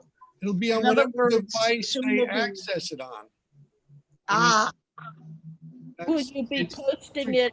Will you be posting it on YouTube later for free? I could do that, yes. Another question. Suppose one of us is not cast but wishes to attend somebody else's performance. Or suppose one of us wanted to comp someone in. Would that be workable? I will look into that. I will look into that. I really- mean, I think that to see basically how it works is there's no sort of upfront cost for the company, and they basically get a fee for every ticket, and so basically they get about $1.50, $1.60 every ticket. So that's why I was thinking that I mean, sort of so that out of the like $3 to $5 charge, that that like half of it, or I mean, it would go to that, and just the rest would be for the company. But I mean, it's not. It's more sort of as a way. The appeal to it to me is the idea that we might be able to reach more people this way, since, as you point out, we're not reaching many of them. But what happens when we have technical difficulties? Or somebody who doesn't want to show themselves because they're in their pajamas. We're not, I mean, these are readings. These are unrehearsed readings. We're not saying that this is a polished final production. It will still be readings. But I mean, I think that in a certain sense, that by just doing things for free, it sometimes equates to people that this has no value because it's free. That's so right. It doesn't cost anything. And that would be interesting to find out if people think it's worth paying for. Is there any commitment to this? If somebody's talking on something else that's not related to this. Peacock runs a theater, playwrights, and he doesn't charge, and right, he doesn't charge. But those are all I agree with you too. I don't know. agree with you, Paul, about, you know, it being of value, and certainly $1.50 is not, you know. Right. Paul, is there any commitment to this? So if we tried it for 2 readings and then find it doesn't work and we go back to the other way? I think so, yeah. Yeah, I mean, we could, I think we'd probably want to sort of try it at least a month to see how things are going, but yeah, I mean, it's not, yeah, it's. I mean, do these people advertise for you? Yeah, that's the whole thing. It's on the stage, does a lot of different sort of marketing for theater companies, and with all of the stuff that's happening with so much theater having to sort of go onto online, they've gotten into this, and so they have this platform that they've put together that I think would be worth exploring, largely for that reason of getting more people, getting it reached out to more people. So, well, I'll just go under the name Jackie Blue, and they'll never know who I am. I do that. You do that. I've never had any trouble. I work with theaters, with stage readings, and they never bothered us, where they've had mixed crowds. Yeah. All right. Well, I mean, the discussion, I mean, can continue afterwards, and also via email or whatever through our Facebook page or things. But let's, since it is after 9:05, let's continue on with the play of Pericles, Prince of Tyre. And so all of us can stop our videos and mute. And as we go back to enter Gower. Imagine Pericles arrived at Tyre, welcomed and settled to his own desire. His woeful queen we leave at Ephesus, unto Diana, there's a votaress. Now to Marina bend your mind, whom our fast-growing scene must find at Tharsis, and by Cleon trained, in music's letters who hath gained of education all the grace, which makes high both the art and place of general wonder. But alack, that monster envy off the rack of earned praise, Marina's life seek to take off by treason's knife. And in this kind our Cleon hath one daughter and a full-grown wench. Even right for marriage light this maid hight Philoten, and it is said, for certain of our story she would ever with Marina be when they wove the sledded silk, with fingers long, small white as milk, or when she would with sharp needle wound the cambric with which she made more sound, by hurting it, or when to the lute she sung and made the night bed mute, that still records with moan, or when she would with rich and constant pen veil to her mistress Diane still, this Philoten contends in skill with absolute Marina, so the dove of Paphos might with the crow vie feathers white. Marina gets all praises which are paid as debts, and not is given this so darks in Philoten all graceful marks. That Cleon's wife with envy rare a present murderer does prepare for good Marina, that her daughter might stand peerless by this slaughter. The sooner her vile thoughts to stead, Lycorda, our nurse, is dead, and cursed Dionysa hath the pregnant instrument of wrath pressed for this blow, this unborn event. I do commend to your content, only I carried winged time, post one the lame feet of my rhyme, which never could I so convey unless your thoughts went on my way. Dionysa does appear with Leonine, a murderer. Exit. Enter Dionysa with Leonine. Thy oath remember, thou hast sworn to do it. 'Tis but a blow which never shall be known. Thou canst not do a thing in the world so soon to yield thee so much profit. Let not conscience, which is but cold, inflaming thy loved bosom, inflame too nicely, nor let pity, which even women have cast off, melt thee, but be a soldier to thy purpose. I will do it. But yet she is a goodly creature. The fitter than the gods should have her. Oh, here she comes weeping for her only mistress's death. Thou art resolved? I am resolved. Enter Marina with a basket of flowers. No, I will rob Tellus of her wreath to strew thy gleam of flowers, the yellows, blues, the purple violets, and marigolds. She has a carpet hang upon my grave, while summer days doth last. Ah, me poor maid, born in a tempest, when my mother died. This world to me is a lasting storm, warring me from my friends. How now, Marina? Why Why do you keep alone? How chance my daughter is not with you? Do not consume your blood with sorrowing. Have you a nurse of me? Lord, how your favors change with this unprofitable woe. Come, give me your flowers, ere the sea mar it. Walk with Leonie. The air is quick there, and it purses and sharpens the stomach. Come, Leonie, take her by the arm, walk with her. No, I pray you, I'll not bereave you of your servant. Oh, come, come. I love the king your father and yourself with more than formal heart. We every day expect him here when he shall come and find our paragon to all reports thus blasted. He will repent the breath of his great voyage, blame both my lord and me that we have taken no care to your best courses. Go, I pray you, walk and be cheerful once again.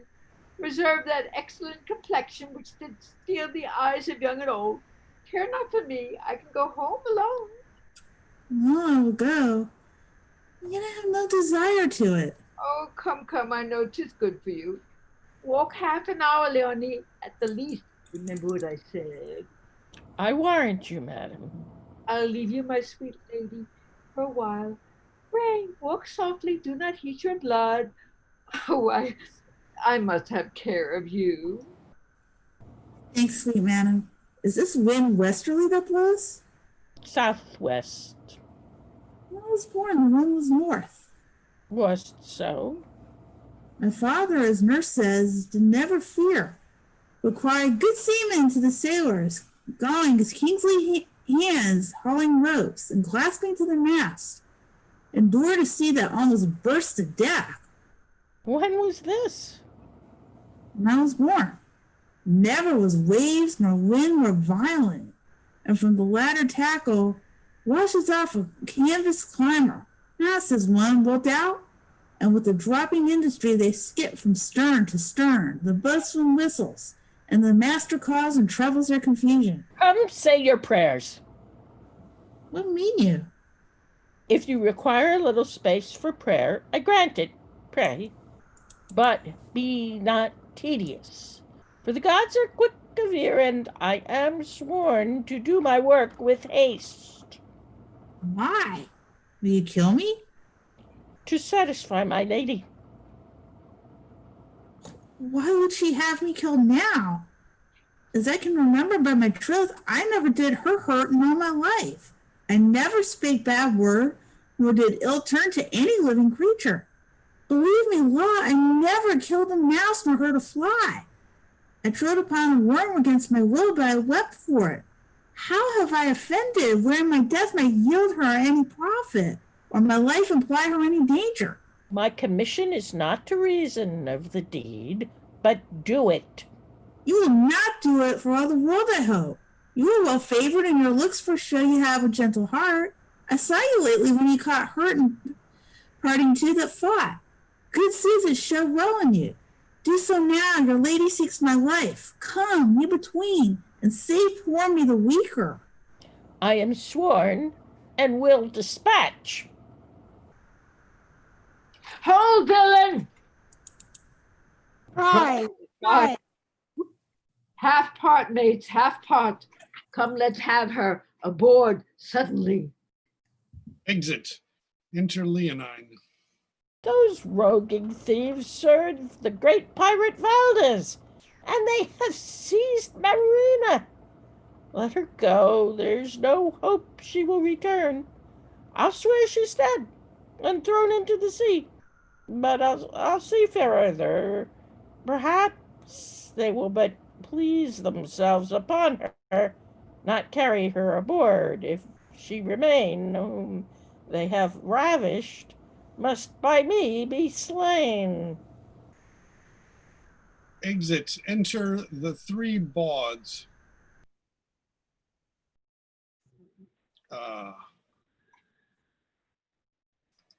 Balt, Sir, search the market narrowly. Medellin is full of gallants. We lost too much more money at this mart by being too wenchless.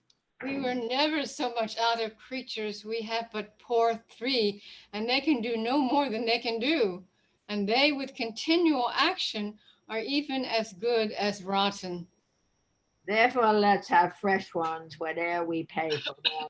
There be not a conscience to be used in every trade, we shall never prosper. Oh, thou sayest true.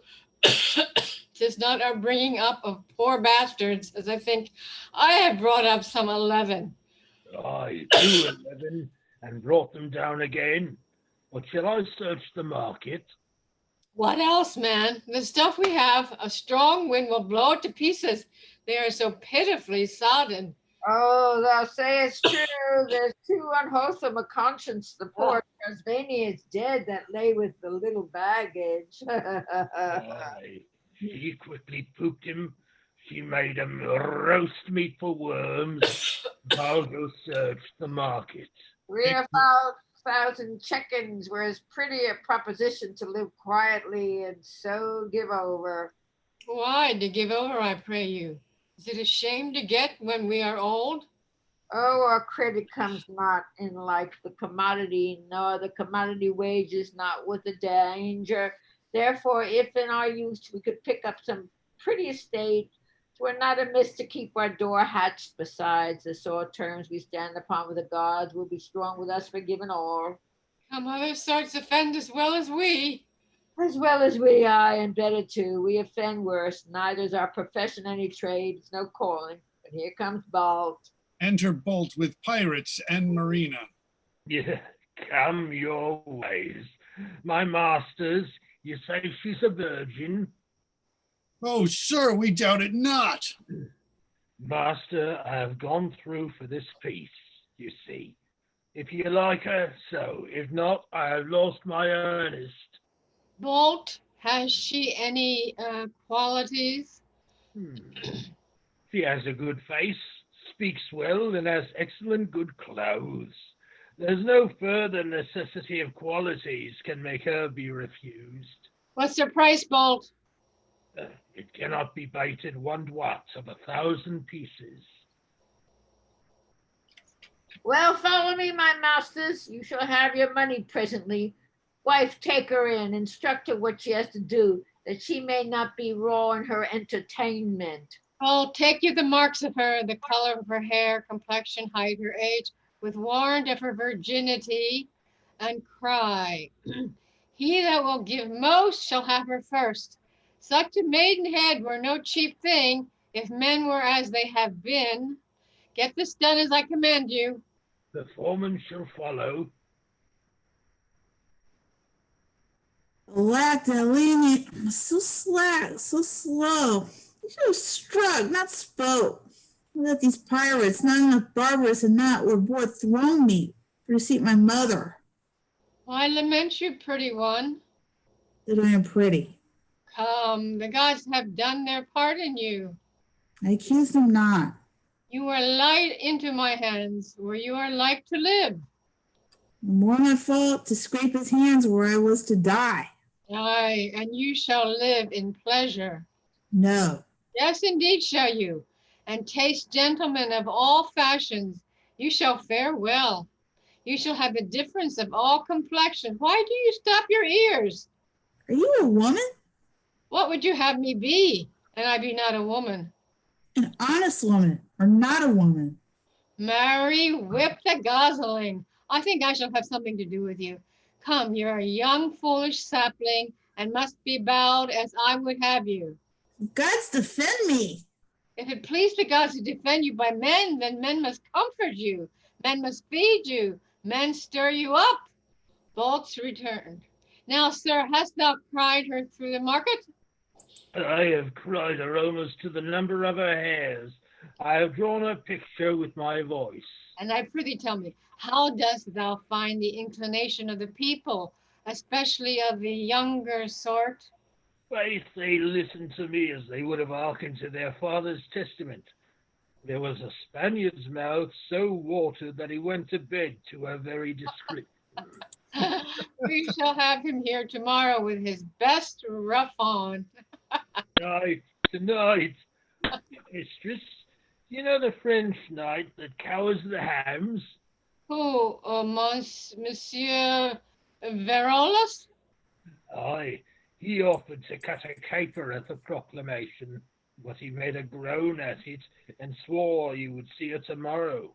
Well, well, as for him, he brought his disease hither. Here he does but repair it. I know he will come in our shadow to scatter his crowns in the sun. Well, if we had of every nation a traveller, we should lodge them with this sign. Pray you come hither a while. You have fortunes coming upon you.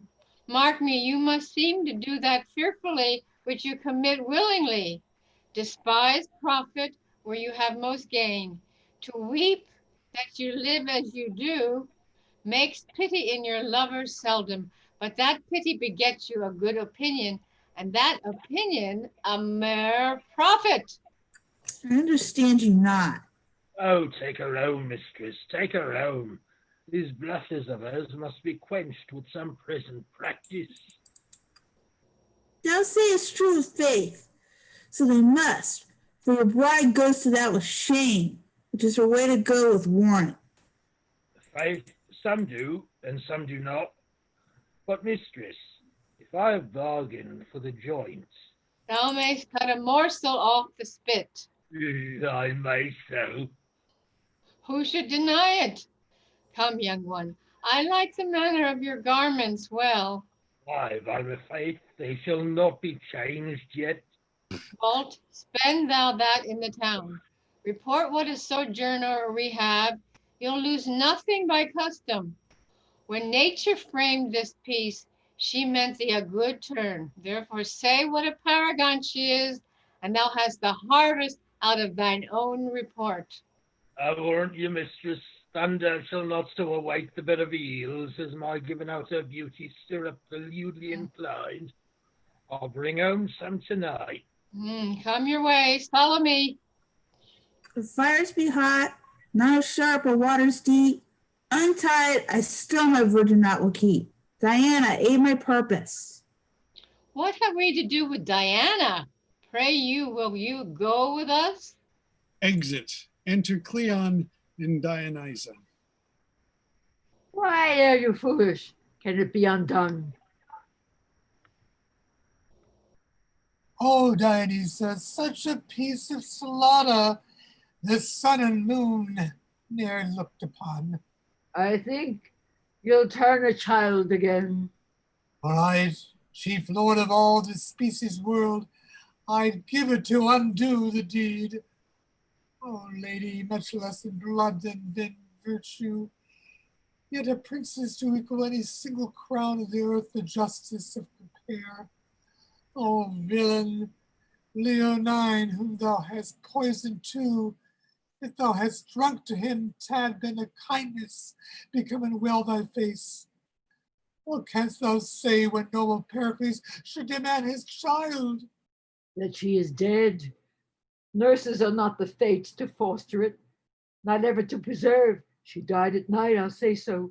Who can cross it unless you play the impious innocent, and for an honest attribute, cry out she died by foul play? I'll go to. Well, of all the faults beneath the heavens, the gods do like this worst. For one of those that thinks the petty wrens of Tharsis will fly hence and open this to Pericles. I do shame to think of what a noble strain you are, and of how coward a spirit. To such proceeding whoever but his approbation added, though not his prince consent, he did not flow from honorable courses. Be it so then, yet none does know you but how she came dead, though none can know Leonie being gone. She did disdain my child and stood between her and her fortunes. None would look on her but cast their gazes on Mariana's face, whilst ours was blurred at and held a mawkin not worth the time of day. It pierced me through and through. You call my course unnatural. You not your child well loving, yet I find it greets me as an enterprise of kindness performed to your sole daughter. Oh, heavens forgive it. And as for Pericles, what should he say? We wept after her hearse, and yet we mourn. Her monument is almost finished, and her epitaph and glittering gold characters express a general prayer to her, and care in us at whose expense 'tis done. Thou art like the harpy, wish to betray, dost with thine angel's face seize with thine eagle's talons. You're like one that superstitiously does swear to the gods that winter kills the flies, but yet I know you'll do as I advise. Thus time we waste and long leagues make short, sail seas and cockles have and wish but fort, making to take our imagination from bourne to bourne, region to region. By you being pardoned, we commit no crime to use one language in each several clime. Where our scenes seem to live, I do beseech you to learn of me, who stand with gaps to teach you. The stages of our story, Pericles, is now again thwarting thy wayward seas, attended on by many a lord and knight, to see his daughter all his lives delight. Old Helicanus goes along behind, is left to governess, bear in mind. Old Aeschines, whom Helicanus late advanced in time to great and high estate. Well sailing ships and bounteous winds have brought this king to Tharsis. Think that Pilate thought so with his sternage, shall your thoughts groan to fetch his daughter home, who first is gone like motes and shadows, see them move a while. Your ears unto your eyes I'll reconcile. Enter Pericles at one door with all his train, Cleon and Dionysa at another. Cleon shows Pericles the tomb, whereat Pericles makes lamentation, puts on sackcloth, and in a mighty passion departs.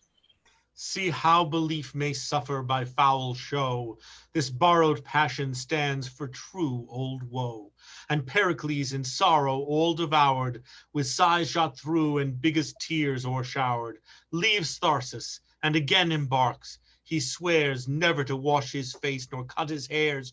He put on a sackcloth and to sea he bears a tempest which his mortal vessel tears. And yet he rides it out. Now please you wit, the epitaph is for Marina writ by wicked Dionysa. The fairest, sweet, and best lies here, who withered in her spring of year. She was of Tyrus the king's daughter, on whom foul death hath made this slaughter. Marina was she called, and at her birth, Thetis being proud, swallowed some part athirst. Therefore the earth, fearing to be overflowed, hath Thetis birth child on the heavens bestowed. Wherefore she does, and swears she'll never stint, make raging battery upon the shores of Flint. No visor dost become, black villain, so well as soft and tender flattery. Let Pericles believe his daughter's dead, and bear his courses to be ordered. By Lady Fortune, while our stern must play, his daughter's woe and heavy well-a-day, and her unholy service. Patience then, and think you now are all in Mitylene. Exit. Enter two gentlemen. Did you ever hear the like? No, Never shall do in such a place as this, she being once gone. but to have divinity preached there, did you ever dream of such a thing? No, no, come. I am for no more bawdy houses. Shall's go hear the Vestals sing. I'll do anything now that is virtuous, but I'm out of the road of running forever. Exit. Enter bawds three. Well, I had rather than twice the worth of her she had near come here. Bored. Oops. Oops. Bored. Fie upon her. She's able to freeze the god Priapus and undo a whole generation. We must either get her ravished or be rid of her, when she should do for clients for fitment and do me the kindness of our profession. She has me her quirks, her reasons, her master reasons, her prayers, her needs, that she would make a Puritan of the devil if he should cheapen a kiss of her. Faith, I must ravish her, or she'll disfurnish us of all our cavaliers and make all our swearers priests. Now the pox upon her, green sickness for me. Faith, there's no way to be rid on't but by the way to the pox. Here comes the Lord Lysimachus disguised. We should have both lord and loud if the peevish baggage would but give way to customers. Enter Lysimachus. Oh no! How a dozen of virginities? Now the gods to bless your honor. I am glad to see your honor in good health. You may. So 'tis the better for you that your resorters stand upon sound legs. How now? Wholesome iniquity have you, that a man may deal withal and defy the surgeon? We have one here, sir, if she would, but there never came her like in Medellin. If she do the deeds of darkness, thou wouldst say. Your honor knows what 'tis to say well enough. Well, call forth, call forth. Flesh and blood, sir, white and red. You shall see a rose. And she were a rose indeed if she had but. What, prithee? Oh, sir, I can be modest. That dignity's the renown of a bawd, no less than it gives a good report to a number to be chaste. Here comes that which grows to the stalk, never plucked yet, I can assure you. Is she not a fair creature? Faith, she would serve after a long voyage at sea. Well, there's for you. Leave us. I beseech your honor, give me leave a word, and I'll have done presently. I beseech you, do. First, I would have you note this is an honorable man. I desire to find him so that I may worthwhile note him. Next, he's the governor of this country and a man whom I am bound to. If he govern the country, you are bound to him indeed, but how honorable he is in that, I know not. Pray you, without any more virginal fencing, will you use him kindly? He will line your apron with gold. What he will do gratuitously, I will thankfully receive. Graciously. Have you done? My lord, she's not past yet. You must take some pains to work her to your manage. Come, we will leave his honor and her together. Go thy ways. No, pretty one. How long have you been at this trade? What trade, sir? Why, I cannot name, but I shall offend. I cannot be offended with my trade. Please you to name it. How long have you been of this profession? Ever since I can remember. Did you go to it so young? Were you a gamester at 5 or at 7? Earlier too, sir. Now I be one. Why, the house you dwell in proclaims you to be a creature of sale. Do you know this house to be a place of such resort and will come into it? I hear say you're of honorable parts and are the governor of this place.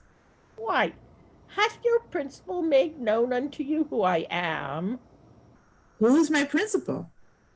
Why, your herb woman, she that such seeds and roots of shame and iniquity. Oh, you have heard something of my power, and so stand aloft for more serious wooing. But I protest to thee, pretty one, my authority shall not see thee, or else look friendly upon thee. Come, bring me to some private place. Come, come. If you were born to honor, show it now. If put upon you, make the judgment good that thought you were worthy of it. How's this? How's this? Some more. Be sage. For me that am a maid, the most ungentle fortune hath placed me in the sty, where since I came, diseases have been sold dearer than physic, that the gods would set me free from this unhallowed place, though they did change me to the meanest bird that flies of the pure air. I did not think thou couldst have spoke so well, nor dreamt thou couldst, had I brought hither a corrupted mind, thy speech had altered it. Hold, here's gold for thee. Thy speech, persevere in that clear way thou goest, and the gods strengthen thee. The good gods preserve you. For me be you thought'n that I came with no ill intent. For to me the very doors and windows savour vilely. Fare thee well. Thou art a piece of virtue, and I doubt not but thy training hath been noble. Hold, here's more gold for thee. A curse upon him! Die he like a thief that robs thee of thy goodness. If thou dost hear from me, it shall be for thy good. I beseech your honor, one piece for me. Avaunt, thou damned doorkeeper! Your house, but for this virgin that doth prop it, would sink and overwhelm you. Away! How's this? We must take another course with you. If your peevish chastity, which is not worth a breakfast in the cheapest country under the coat, shall undo a whole household, let me be gilded like a spaniel. Come your ways. Whither would you have me? I must have your maidenhead taken off, where the common hangman shall execute it. Come your ways. We'll have no more gentlemen driven away. Come your ways, I say. How now? What's the matter? Worse and worse, mistress. She has here spoken holy words to the Lord Lysimachus. Oh, abominable. She makes our profession as it were to stink upon the face of the gods. Murray, hang her up forever. The nobleman would have dealt with her like a nobleman, and she sent him away as cold as a snowball, saying his prayers too. Bolt, take her away. Use her at thy pleasure. Crack the glass of her virginity and make the rest malleable. And if she were a thornier piece of ground than she shall be ploughed. Her, you gods! She conjures. Away with her. Would she had never come within my doors. Marry, hang you. She's born to undo us. Will you not go the way of womankind? Marry, come up my dish of chastity with rosemary and bays. Come, mistress, come your ways with me. Whither wilt thou have me? To take from you the jewel you hold so dear. Prithee, tell me one thing first. Come now, you one thing. What canst thou wish thine enemy to be? Well, I could wish him to be my master, or rather, my mistress. Neither of these are so bad as thou art, since they do better thee in their command. Thou holdst a place for which the paints fiend of hell would not in reputation change. Thou art the damned doorkeeper to every custrel that comes inquiring for his tip, to the coward fisting of every rogue that care is liable. Thy food is such as hath been belched on by infected lungs. What would you have me do? Go to the wars, would you, where a man may serve 7 years for the loss of a leg, and have not money enough in the end to buy him a wooden one? Do anything but this thou doest. Empty old receptacles, or common stores of filth, served by indenture to the common hangman. Any of these ways are yet better than this. For what thou professest, a baboon could, he speak, would own a maid too dear that the gods would safely deliver me from this place. Here's gold for thee. If that thy master would gain by me, proclaim that I can sing, weave, sew, and dance with other virtues, which I'll keep for boast, and will undertake all these to teach. I doubt not but this populous city will yield many scholars. But can you teach all this you speak of? Prove that I cannot. Take me home again, and prostitute me to the basest groom that doth frequent your house. Well, I'll see what I can do for thee. If I can place thee, I will. But amongst honest women. Faith, my acquaintance lies a little amongst them, but since my master and mistress have bought you, there's no going but by their consent. Therefore, I will make them acquainted with your purpose, and I doubt not but I shall find them tractable enough. Sorry. Come, I'll do for thee what I can. Come your ways. Exeunt. Enter Gower. Marina thus the brothel scapes and chances into an honest house, our story says. She sings like one immortal, and she dances as goddess-like to her admired lays. Deep clerks she dumbs, and with her kneel composes nature's own shape of bud, bird, branch, or berry, that even her art sisters, the natural roses, her inkle, silk twine, and the rubied cherry, that pupils lacks she none of noble race, who power their bounty on her and her gain. She gives the cursed bawd, here we her place, and to her father turns our thoughts again. Where we left him on the sea, we there him left, where driven before the winds. He is arrived here where his daughter dwells, and on this coast suppose him now at anchor. The city strived God's Neptune's annual feast to keep, from whence Lysimachus our Tyrian ship espies, his banners sable trimmed with rich expense, and to him in his barge with former highs. In your supposing once more put your sight of heavy Pericles, think this his bark, where what is done in action, more if might, shall be discovered, please you sit and hark. Exit. Enter Helicanus to him, 2 sailors. Oh, where is Lord Helicanus? He can resolve you. Oh, here he is, sir. There's a barge put off from Medellin, and in it is Lysimachus, the governor, who craves to come abroad. What is your will? That he have his. Call up some gentlemen. Oh, gentlemen, my lord calls. Enter 2 or 3 gentlemen. Does your lordship call? Gentlemen, there is some of worth would come aboard. I pray greet them fairly. Sir, this is the man that can and ought you would resolve you. Well, reverend sir, the gods preserve you. And you, sir, to outlive the age I am and die as I would do. You wish me well, being on shore, honoring of Neptune's triumphs. Seeing this goodly vessel ride before us, I made to it to know of whence you are. First, what is your place? I am the governor of this place you lie before. Here our vessel is of Tyre, in it the king, a man who for this 3 months hath not spoken to any one nor taken sustenance, but to prorogue his grief. Upon what ground is this distemperature? 'Twould be too tedious to repeat, but the main grief springs from the loss of a beloved daughter and a wife.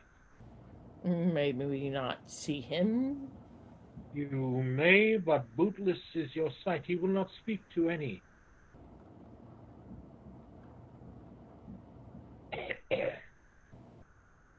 Yet.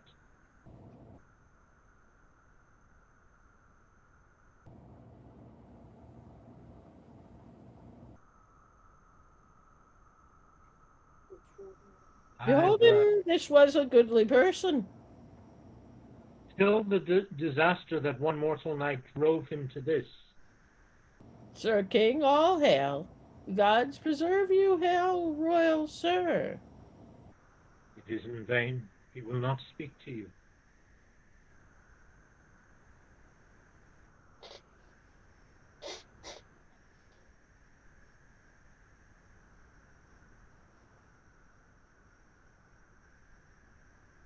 Oh, sir, we have a maid in Medellin. I just worried you would win some words of him. 'Tis well bethought. She questionless with her sweet harmony and other chosen attractions would allure and make a battery through his defend parts, which now are midway stopped. She is all happy as the fairest of all, and her fellow maids now upon the leafy shelter that abuts against the island side. Sure, all's effectless. Yet nothing will omit that bears recovery's name. But since your kindness we have stretched thus far, let us beseech you that for our gold we may provision have, wherein we are not destitute for wants, but weary for stillness. Oh, sir, a courtesy which if we should deny, the most just God for every grass would send a caterpillar, and so inflict our province. Yet once more, let me entreat to know at large the cause of your king's sorrow. Yes, sir, I will recount it to you, but see, I am prevented. Oh, here's the lady that I sent for. Welcome, fair one. Is not a goodly present? She's a gallant lady. She's such a one that, were I well assured, came of a gentle kind and noble stock. I do wish no better choice, and think me rarely to wed, fair on all goodness that consists in beauty, except even here, where is a kingly patient, if that thy prosperous and artificial fate can draw him but to answer thee in aught. Thy sacred physic shall receive such pay as thy desires can wish. Sir, I will use my utmost skill in his recovery, provided that none but I and my companion may be suffered to come near him. Come, let us leave her, and the gods make her prosperous. Song. Marquis, your music? No, nor looked on us. She will speak to him. Hail, sir, my lord, lend ear. Ah, I am a maid, my lord, that ne'er before invited eyes, but have been gazed on like a comet. She speaks, my lord, that may be, hath endured a grief might equal yours if both were justly weighed. The wayward fortune did malign my state. My derivation was from ancestors who stood equivalent with mighty kings. But time hath rooted out my parentage into the world, and awkward casualties bound me in servitude. I will desist. But there is something glows upon my cheek, and whispers in my ear, go not till I speak. my fortunes, parentage, good parentage to equal mine. Well, was it not thus? What say you? I said, my lord, if you did know my parentage, you would not do me violence. I do think so. Pray you turn your eyes upon me. You're like something that, what countrywomen hear of these shows. No, not of any shows. Yet I was mortally brought forth, and am no other than I appear. I am great with woe, and shall deliver weeping. My dearest wife was like this maid, and such a one my daughter might have been. My queen's square brows, her stature to an inch as wand-like, straight as silver-voiced, her eyes as jewel-like, and cast as richly, and at pace another Juno, who starves the ears she feeds and makes them hungry the more she gives them speech. Where do you live? I am but a stranger. From the deck you may discern the place. Where were you bred, and how achieved you these endowments which you make more rich to owe? If I should tell my history, it would seem like lies disdained in the reporting. Really speak. Falseness cannot come from thee, for thou lookest modest as justice, and thou seemest a palace for the crown truth to dwell in. I will believe thee and make senses credit thy relation to points that seem impossible, for thou lookst like one I loved. Indeed, what were thy friends? Didst thou not stay when I did push thee back, which was when I perceived that thou camest from good descending? So indeed I did. Report thy parentage. I think thou saidst thou hadst been tossed from wrong to injury, and that thou thoughtst thy griefs might equal mine if both were opened. Some such thing I said, and said no more.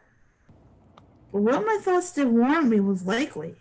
Tell thy story. If thine considered prove the 1,000th part of my endurance, thou art a man, and I have suffered like a girl. That thou dost look like patience, gazing on kings' graves and smiling extremity out of act. What were thy friends? How lost thou thy name as most kind virgin? Recount, I do beseech thee. Come, sit by me. My name is Marina. Oh, I am mocked and endowed by some insensate god sent hither to make the world laugh at me. Patience, good sir, or here I'll cease. Nay, I'll be patient. Thou little knowst how thou dost startle me to call thyself Marina. The name was given me by one that had some power, my father and a king. How?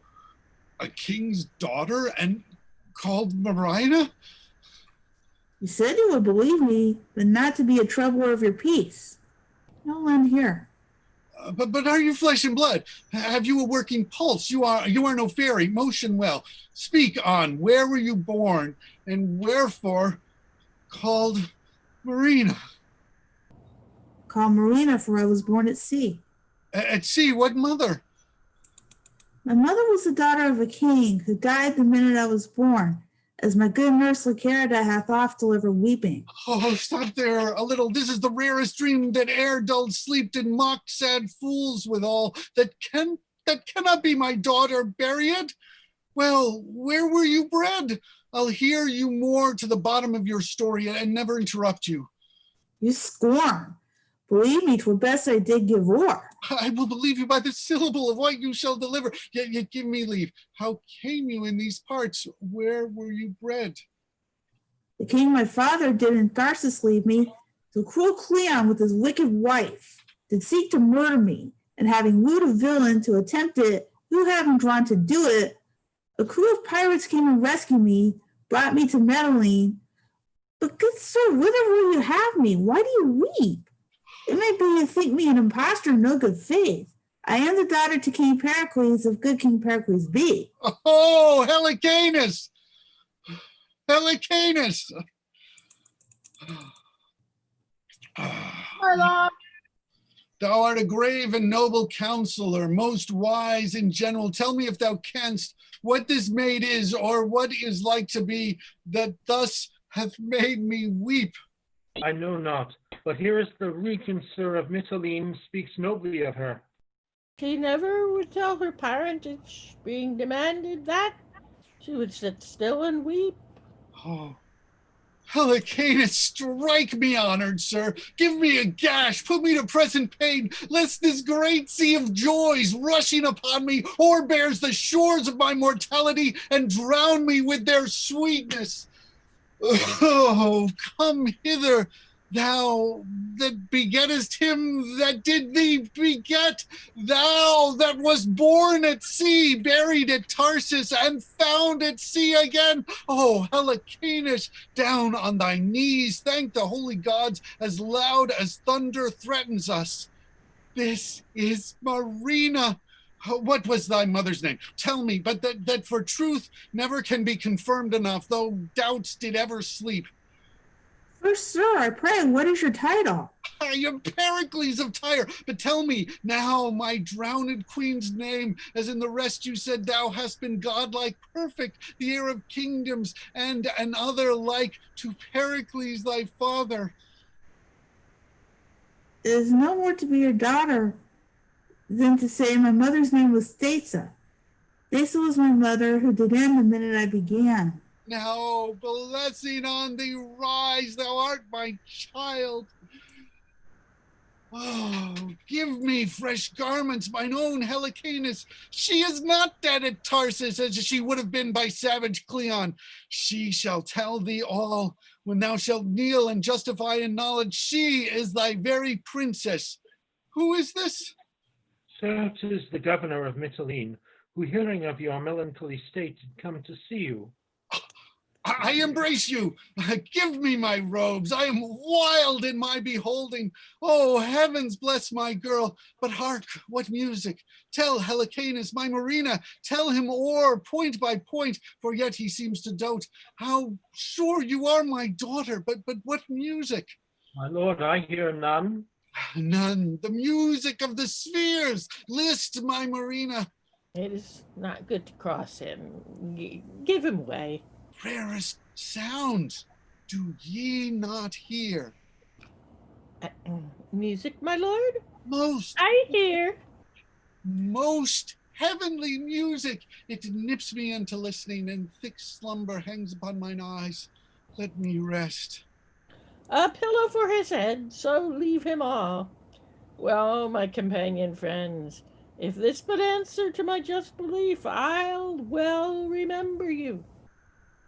Diana. My temple stands Hands in Ephesus. Hide thee, Heather, and do upon my altar sacrifice. There, when my maiden priests are met together, before the people all reveal how thou at sea didst loose thy wife, to mourn thy crosses with thy daughters, call and give them repetition to the like, or perform my bidding, or thou livest in woe. Do it, and happy by my silver bow, awake and tell thy doom.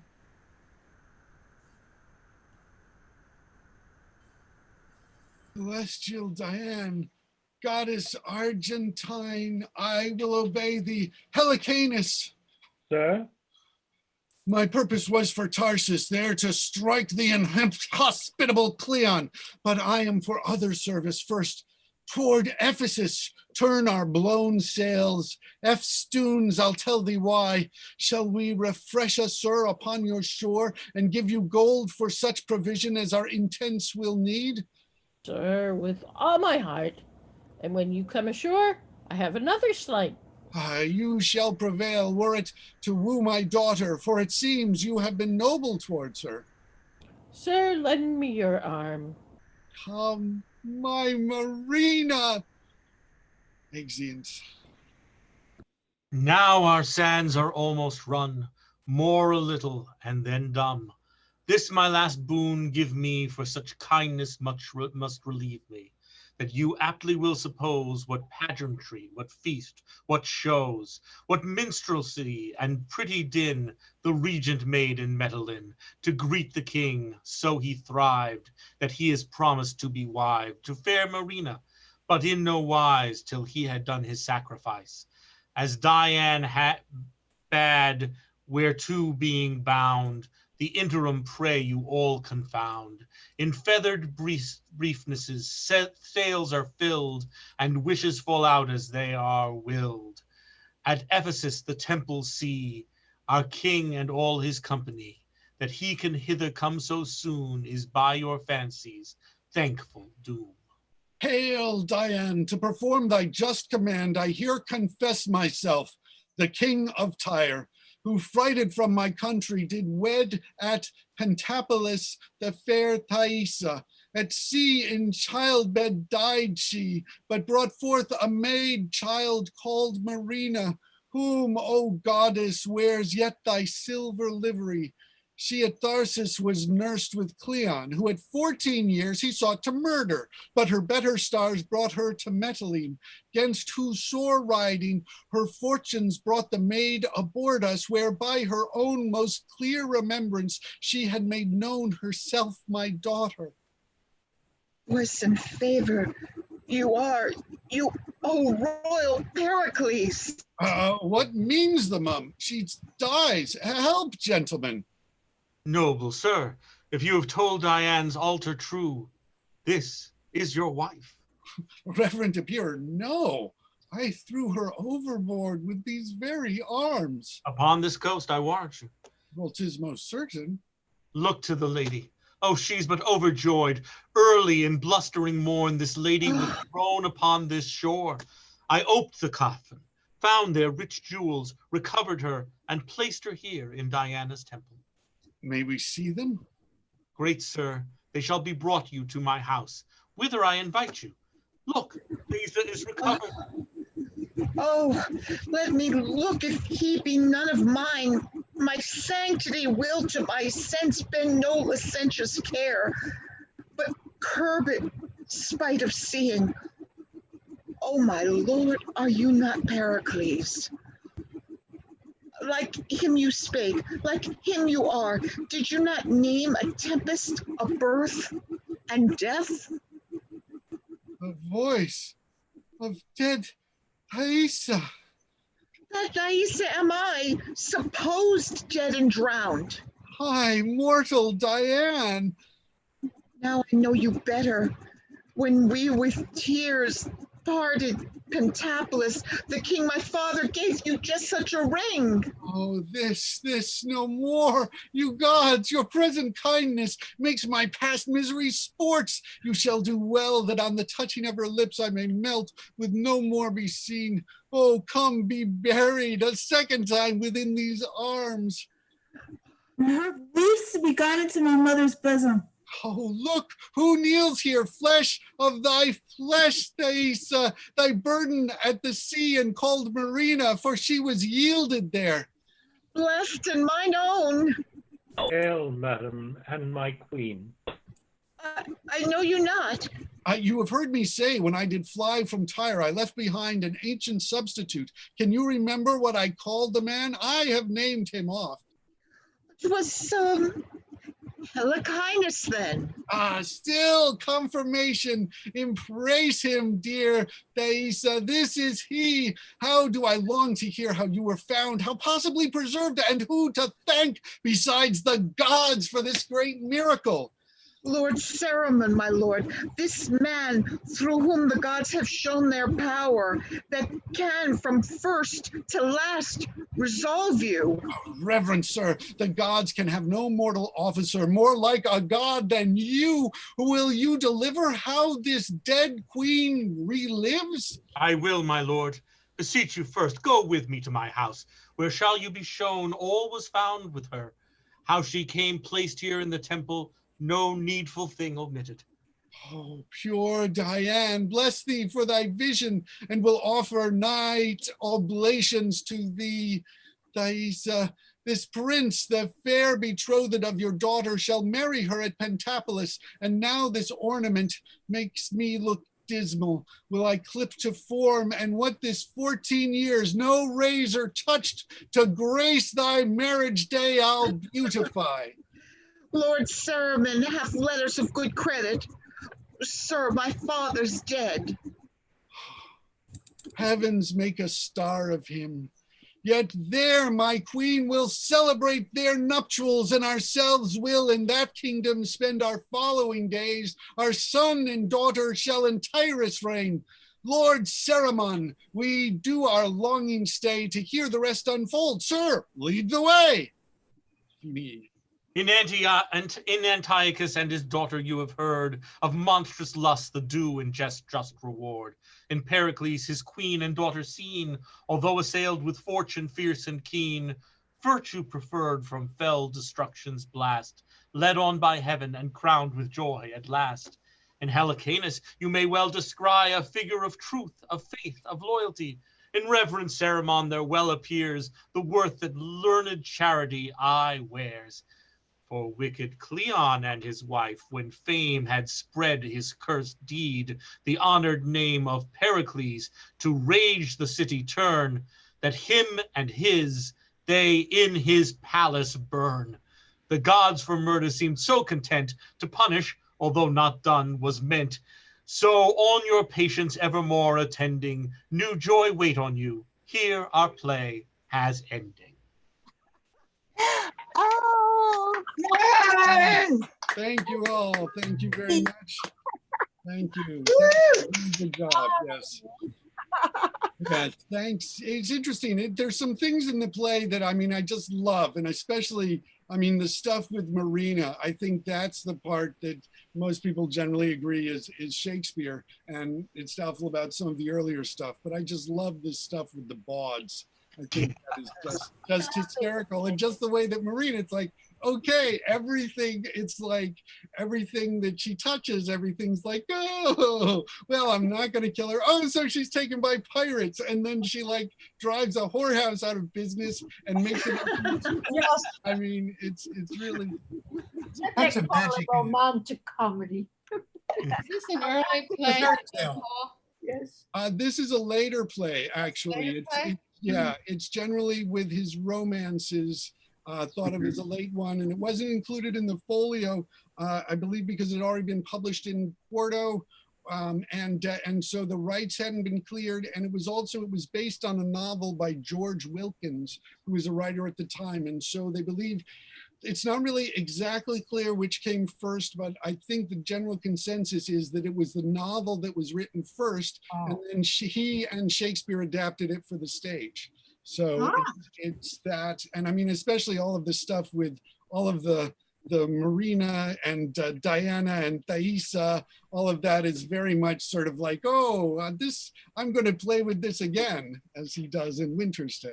Right. Well, I'm looking at the Wikipedia, and it says that the first two acts are George Wilkins, and when it talks about the sources, I thought it said that the book came afterwards. Yeah, it could be. I'm not clear about. Yeah, it says Wilkins mentions the play in the argument to his version of the story, so that Wilkins' novel derives from the play, not the play from the novel. Oh, okay. That's good to know. Yeah, what's also sort of curious, it's like, okay, so all of this has happened. You leave your daughter off and then don't come back for like 14 years? I mean, what the hell, Pericles? I mean, it's like, okay. I mean, like, it just, that seems sort of like a kind of a big plot hole in it. Just a little. A lot of that is. A lot of holes in the plot. Yeah. I have a question, Paul. Paul, you Yeah. hear me? Yeah, I can hear one. The riddle. That was so obviously a confession. Yes. A confession. It's not much of a riddle. Why? Yeah, really, it was pretty obvious, and it's sort of like, oh wow, I hope they don't find out we're having incest. Let's just put it so absolutely clearly here. But the thing is that all of these, I think the thing is, one of the things about Pericles is that he at least sort of has a brain, and he can sort of think and do things. Whereas all these other princes who came, it's like, oh no, I can't figure it out. You know. Yeah. Oh. Yeah, it isn't yeah. So that's not the most deceiving, and his various sorts of yeah. I mean, because it then also it's sort of like, is he for 14? Because he must be back. He's being king for 14 years because he's King Pericles now, and he had to be back before the year was up. But never gets like a break to go get his daughter or get somebody else to go get his daughter. Not his first priority. He's grieving too much. Yeah. Might have visited. They never say that. He might have visited here and there in the past. He might be expected now. He might have seen her. Maybe that's why he grieves so much, because he's had connection. Do they say he's never seen her in the play? Well, I mean, we just see her as the baby being dropped off. But he probably Poor Lycorida, the nurse who ends up getting killed for taking care of her. So, but Jackie has a point. It's possible he did visit her when she was like 5. Yeah, that's she was alive then, and her nurse was alive then, and so he left. It could have been mentioned. Yeah. What I love is the villains are so evil. They don't have any conscience or anything, like even in Macbeth. Wait a moment. I had a little bit of a conscience. I felt badly about what I was going to do. Yeah, and you didn't actually do it, but you still got poisoned for it anyways. Well, I delayed until the pirates could carry her off. I love it. He blames the wife. Yeah, you left out that priceless the priceless stage direction about the enter pirates. Enter pirates. Oops. Yes. How convenient. Yes. Leon had a conscience. He did not approve of it. He was kind of shocked. What? Well, I could see traces of many other plays in this play, like the Merchant of Venice. The casts, the riddles. Yeah. Yeah, yeah. Those are riddles. Or the Yeah, but that one's a little hard to figure out. Yeah, you can't be that. It's not obvious. Yeah, and then the tournament for Thaisa. And yeah, my apologies for messing. There are a bunch of these names like Corrida, like Arita. I'm not. I went back and forth on some of them, and it's yeah. Like Corrida. Corrida. I'll take it. That might be a good thing, Paul, at the beginning, if you have times to go over all the names, all the proper nouns, so that they can be pronounced uniformly. Dictionary.com is really, really excellent on that. Really has the names down. Oh, we need the sound of it. Yeah, well, that's to hear them, to go through them. That's a good point for some of them. I mean, that's one of the interesting things is like with in the Harry Potter books, that in the fourth book that you had to have Hermione teaching Victor how to pronounce her name so that people could know that it was Hermione, which Rowling took from The Winter's Tale. But even a friend of ours who read it and they was like, yeah, Hermione. And she was just convinced it was Hermione. And I was like, no, it's Hermione. And so until the movies came out. But it doesn't look like that, but it is Dionysia. When I hit dictionary.com, that YZA is Dionysia. Dionysia. Dionysia, yeah. Yeah, Dionysia. Yeah, and a lot of times, I mean, also the proper pronunciation helps with the rhythm of the lines. And Yes. they do have a lot of things there. Well, so yeah, thank you all very much. I mean, any other thoughts about the play or any of the other things that we've discussed? I mean, I do have, we've got, okay, the next thing's coming up is, which I still haven't done much in terms of casting with, is Edward III on Saturday. I've just let a few people know, but I will get on to that right away. And then I'd be interested in that. Okay, definitely. I will have stuff for you in there. Yeah, and on Tuesday, July 14th, we're going to be doing a reading of The Green Cockatoo by Arthur Schnitzler. Oh, it's set on Bastille Day. So yeah, and there are lots of different characters in that. So yeah, the more the merrier. So we can have that, and it's a very long one act. So it won't be as long as our usual readings. Is that the one with all men in the cafe? Yeah, well, yeah, all the people in the cafe while the French Revolution's going on, and people had come down, all of the rich people come down to this bar to see how the lower classes live. And so these lower classes are basically sort of acting out their life for the richer classes. Mm-hmm. And while the revolution is actually changing things outside, and so I really think it's a fun play. And then I will be getting on with the rest of the schedule of things. I know I've got some other things, and of course next Saturday we'll have All's Well that Jennifer will be playmastering. So.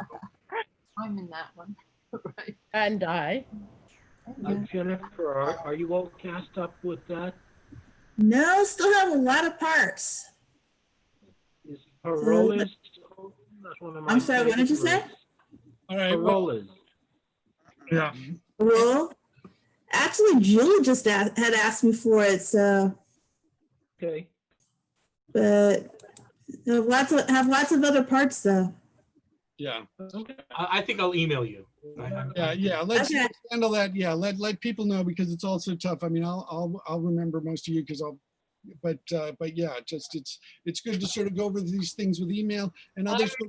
All right, bye. Thank you. Thank you. Bye, guys. Bye. Apologize for throwing so many extra parts at the last moment. So sorry about that. But thank you all very much.